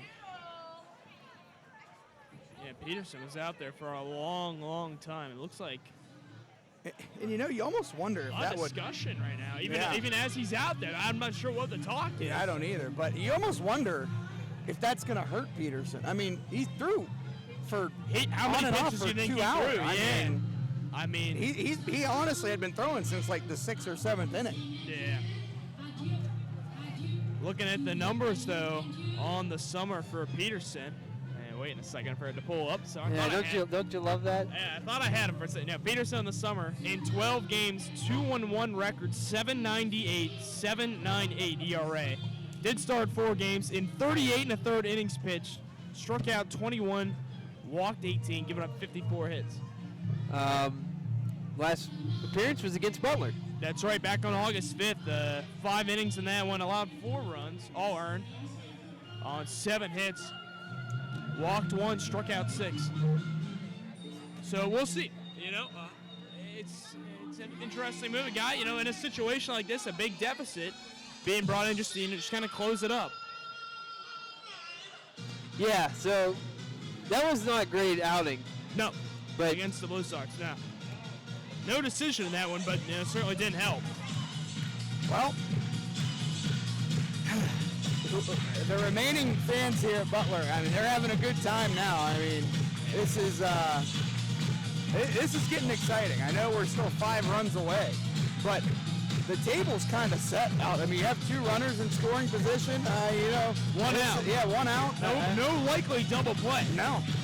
Likely, at least. A double- a line out may happen. Yeah, but double play is kind of, at least of the ground ball varieties, out of the question. Yeah. And really, a ball in play will score a run. I know you don't want to make an out of it. Now, here's the most important thing. Blue Sox cannot run themselves out of this inning and the game.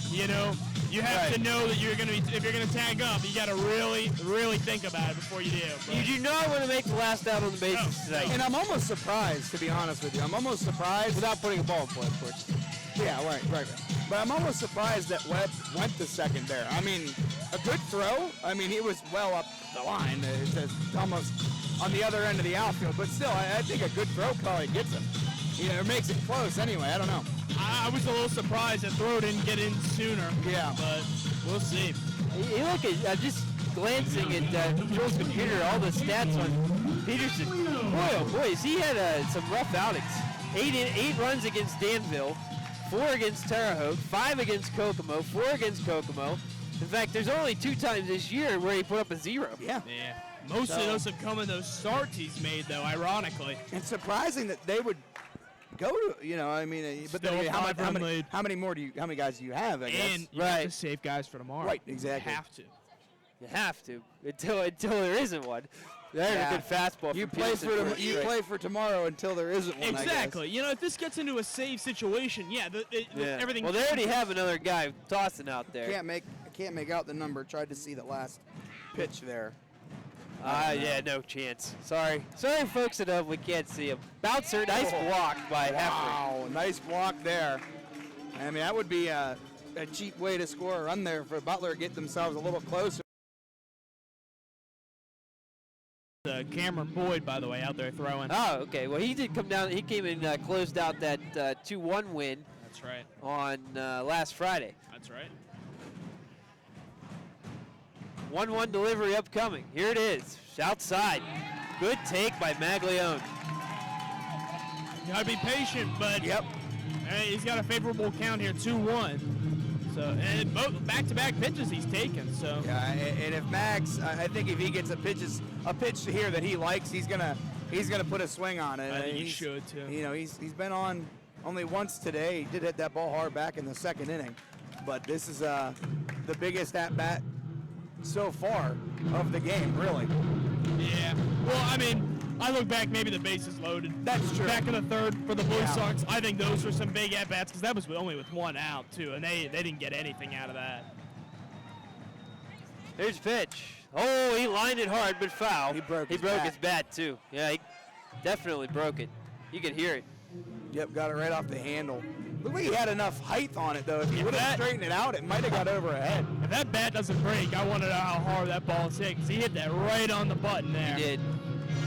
New bat, some new pine tar, 2-2 count here with 1 out in the bottom of the 9th. 11-6 to score in favor of Lafayette. 2 runners in scoring position here for the Blue Sox to try to maybe make us think about it here. Already 1 run across on a solo home run by Patrick Ferguson. Wouldn't it be something if he got another opportunity? Oh, here? my goodness. Gonna need him to be able if they hope to tie this game. You're right. Maglione hit .350 with runners in scoring position in the regular season, by the way. 20 RBIs. The best thing that this is doing is even if they end up with 3 outs in this game, is it's giving you something to think about for tomorrow. Another hard foul ball. Send some Aviators into the dugout. Whew. Yeah, and Mags putting himself into a little at-bat here, and that's exactly what you got to do. Even if this results in an out, you got to try to put yourself in the best scenario possible and trying to get Kirkpatrick some pitches to see Peterson, who obviously just came in. Yeah, walk.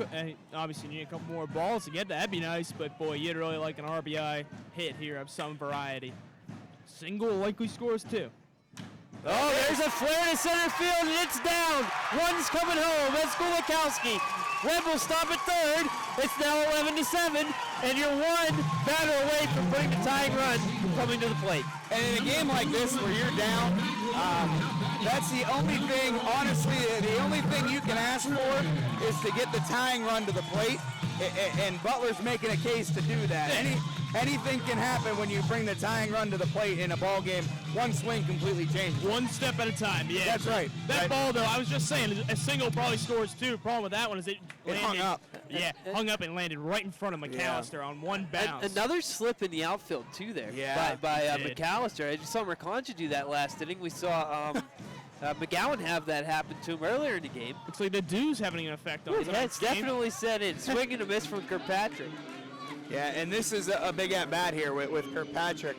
He does have a single to his credit today and a walk, but, you know, and then you got the red-hot Stefan Mercanja behind you. He's 3 for 4 today. You just got to get Kirkpatrick to get on. Here's the 0-1 foul tip. Off the mask, looked like. Yep. What do we say here? We say it all night. Protect the plate here. Foul him off if you don't like it.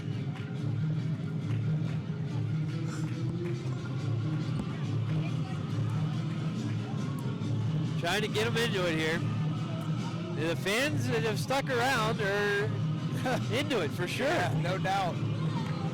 6 runs in the last 3 innings for the Blue Sox.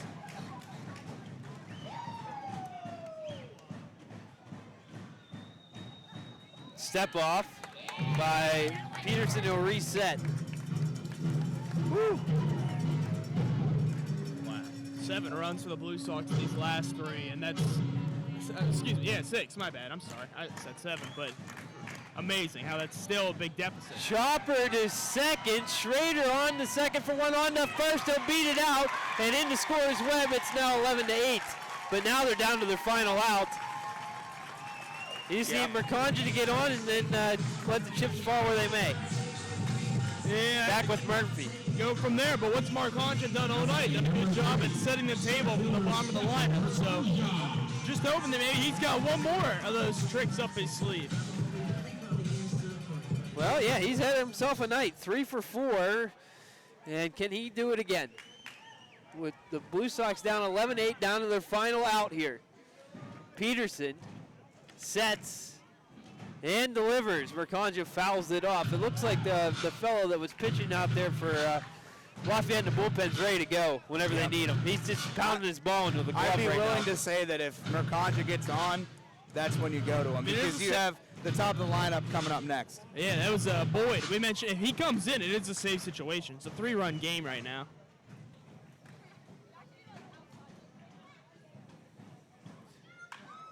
There's a chopper to second. They'll flip to second for the out, and that'll do it here tonight. The Lafayette Aviators will even the series at 1 apiece, and we'll have a decider tomorrow. Final score 11-8. Too little, too late tonight for Butler. They made it interesting late, but what happened early is what is the difference. Yeah, that's what it really comes down to, is the struggles early on in this game. We talked about leaving the bases loaded with only 1 out at the time back in, what was it, the 4th inning, or 3rd inning, I apologize. So just little stuff like that, it comes back to haunt you later on. You know, the Blue Sox today went 5 innings without scoring any runs in them too, and in a game that ended 11-8, that just can't happen. And we'll see. We'll see. And they got a chance to win it tomorrow. You know, so at 4 o'clock, of course. Yeah, it's just a tough one. You know, you look at the scorebook. Butler, 8 runs on 14 hits, and they lose the game. And they, you know, the crazy part is they leave 10 on base as well. It just 9 times out of 10, you're going to win those games. You're exactly right. And then you look at it, Lafayette 11 runs on 11 hits. You know, that was that type of. And they only won by 3. Yeah. So weird game. But hey, you know, like we said, regardless, it's a clean slate. Tomorrow's a brand new game, and winner take all. And the ticket window will be open at 2 p.m. So that means that we will have a decider tomorrow. Now I'm going to check the box score here real quick and see if we can get a probable for Lafayette, since they didn't list one. Hopefully they decided to. I know Pat went down and asked them in the 7th inning if they had one. We said, you know, we're expecting Josh LaPiana for the Blue Sox. That would be nice for them, because you know, he's had a heck of a year. Probably been him or Colin Coward, take your pick, who's been the best pitcher on this team this season. So it's a great opportunity for them. You know, we look back this past Monday was when he last pitched against West Virginia in that one. LaPiana looked fantastic on that one. You just hope maybe he can give his ace stuff in the biggest game of the season. You want your ace out there for an elimination game. You know, his numbers on the summer, 1-0 Apologies, that's the playoffs. 3-1 in the playoffs, 360 in the regular season, 360 ERA. Did start last Monday. Gave up 4 runs that one, but for you guys to remember, 2 of them were inherited runners that the bullpen allowed to score. So, but I mean, he had 11 strikeouts. He had it going in that one. So, hey, we will see. TBA, which is that's wonderful. That's real nice to put TBA game 3. There we go. So you guys wonder all night if you're in a lefty or a righty. Lapiana will start for Butler. Attendance tonight, 1,059. And duration, time of the game, 3 hours and 23 minutes. A shame we couldn't do it in front of the large crowd here tonight, but the good news is we play again tomorrow. And this wasn't an elimination And it's at home, game for too. us. And it's at home. That's a great opportunity. We talked about it. The Blue Sox they play extremely well at home.